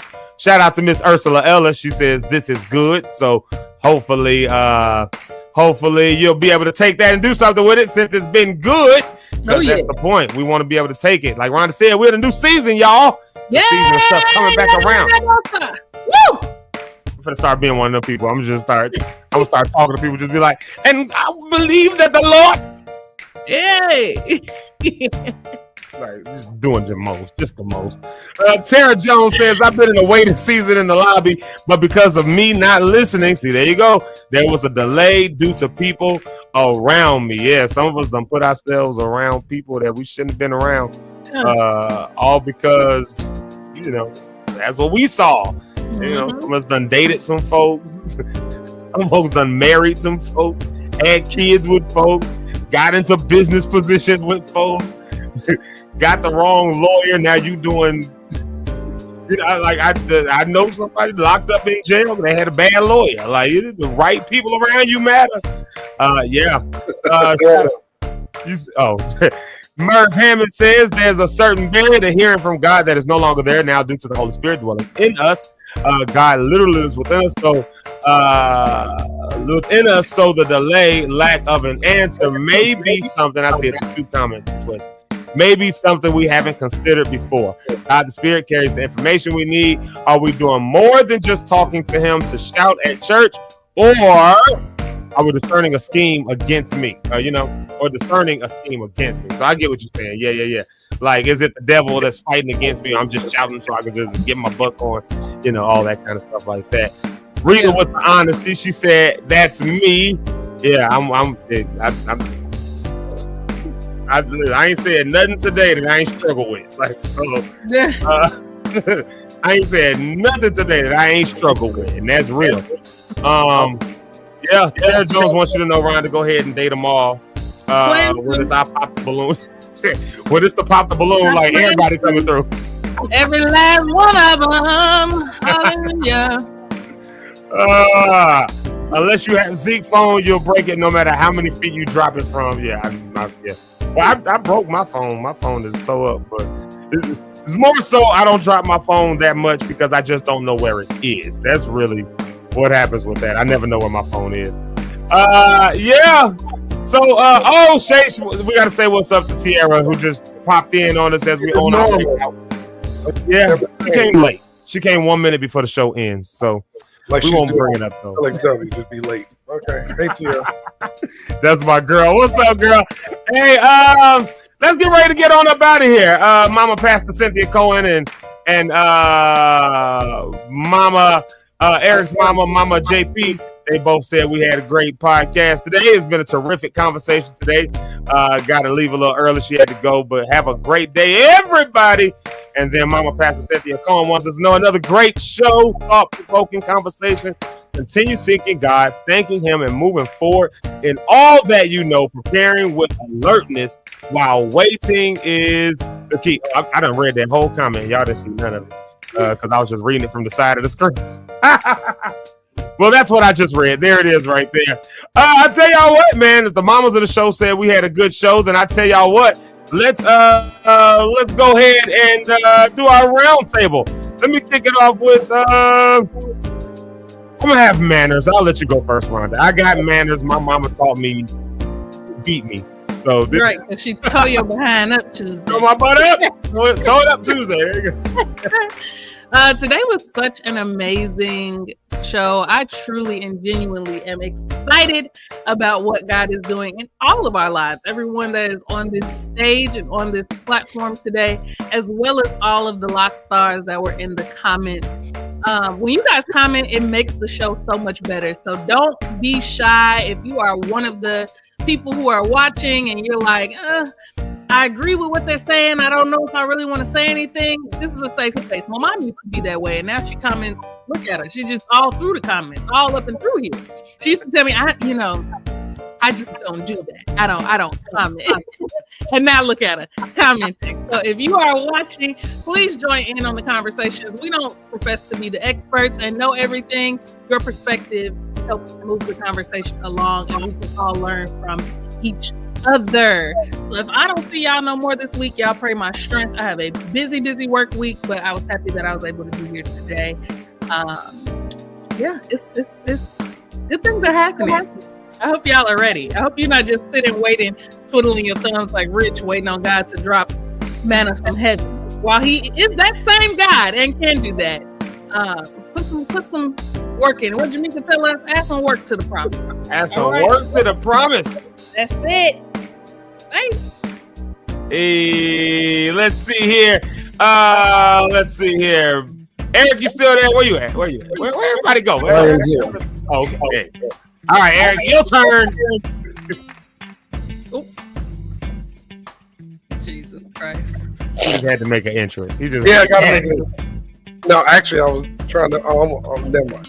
So no, thank you guys for joining us today. I appreciate your time, and thank you guys for making me the #1 fan favorite of the Zeke Locke'd in the Morning show. How'd that get under that banner?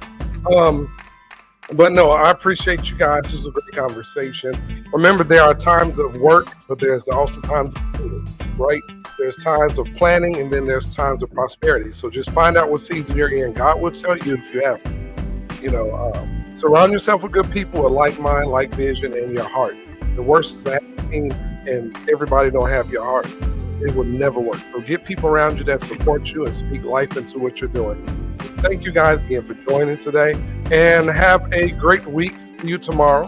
And, I'm going to hand it over to the Black Joel Osteen himself, Rich Holmes. Not the Black Joel Osteen. What? He's inspiration. I gotta work on my jokes. Be Rich 44. Gotta work on my jokes with Pastor Joe. But anyway, you know what I mean? There's a song that we play on Zeke Live in the morning, and for some reason, every time I hear this song, I think about flat tires. I think about my car. I think about things like that. And we was talking about waiting, and we was talking about faith, and a lot of us, I see, use faith as like an emergency only type of thing. When you get a flat tire, thank you, Zeke, for the background music. Yes, when you get a flat tire out there in this world, and it's like an emergency. I tried everything. I did everything. I might as well try faith. I might as well give it on over to God now, because it's all out of my hands. Instead of letting God and letting faith be the car itself. I mean, it's good to just have a car, right? That's great to just have a car, but it's better to get in the car and use it for what it's supposed to be used for. Just like with faith. Don't just have faith, be in faith, and let faith be the tool to take you to the other side. Hey, I'm AP Rich. Life is choice driven. You will live and die by the choices you choose to make. I got a hint for you. Choose life. God, thank you for this time of coming together. Thank you for these believers. Thank you for believers, non-believers. Thank you for like-minded people that's going on the journey as we all are going on this journey. But God, we ask that you continue to show us yourself strong. Continue to show us what it is that we are supposed to do. But God, empower us to move forward and to move forward knowing that you are with us, that you are there to not let us fall, to not let us fail, but to hold our hand and show us and teach us how to be successful. Teach us how to profit. Teach us how to understand lessons instead of losses. And so, God, we give you glory. We give you praise. We thank you for assignments that you give us. And we thank you for strength to endure until our change comes. In Jesus' name we pray. Amen. Amen. And amen. And amen. Clock it, clock it, clock it. See, I said it right, y'all. Clock it. Hey, clap it. Right. That's why you keep saying it wrong. I didn't even realize you said it right, huh? See, I've been practicing. Very good. Very good. Shout out to Miss Ursula Ellis. She said amen twice and gave a few emojis. So there you go, Doc. That prayer worked. Hallelujah. I felt it. Oh, God. Hey, y'all. Mama Pastor Cynthia Cohen gave us, well, let me address this one real quick. She said she comments because she loves you and all that you have been a blessing to me these last few months. More than we know. Oh, the new track. Oh, we gotta have the there we go. There we go. Yep. Put that comment back up there. Where's that comment? That just makes me feel so good. That just makes me feel so good. Yeah. So Tara, you gotta just make sure you get here on time. That's all. That's my bad. So here's your affirmations you can take with you for the rest of the week. Here's the ones you can take. Hey, everybody just disappeared on me today. I guess they just. What in the world is still here? Oh, there we go. Yeah, all right, what is happening? Everybody just disappearing. Like, here's the affirmations you can take with you. I just lost them. Where'd they just go? I got it. Thank you. Yes, there we go. Shout Jesus and not me. Top of the morning. Terrific Tuesday. Transformation Tuesday. Thankful Tuesday. Trust yourself Tuesday. Take care of that Tuesday. Sarah Jones Tuesday. Ow, ow, ow. Clock it. Trash Tuesday. Trash Tuesday. Taco Tuesday. Turd Tuesday. Testimony Tuesday. Take out the trash Tuesday. Tune your behind up Tuesday. And then for my girl, Miss Brenda Rose, take charge Tuesday. And I think I like closing it out on that note right there. Take charge Tuesday. In other words, take charge of your life. Take charge of your vision. Take charge of the things that God has put in your hands because it is absolutely possible to accomplish whatever it is you're chasing after. Since Eric and Rich disappeared, I'm just going to go ahead and just give us one time. Just one time, since they disappeared. Just one time. Just one time. I was born by the blood of Jesus Christ. I was born by the blood of the Son of God. I was born by the blood of Jesus Christ. I was born by the blood of the Son of God. Y'all know about that? I was born. Domingo, let's shake hands. By the blood of Jesus Christ. Ooh, yeah. The blood of the Son of God. Got our one thing for Jesus. By the blood of Jesus Christ. Y'all, it's been a great show. I love y'all. I thank y'all so much for being here with us. Thank y'all. We'll be back on tomorrow for another episode of Zeke Live in the Morning. And Rhonda, if we don't see you for the rest of the week, then you be safe out here in these busy streets.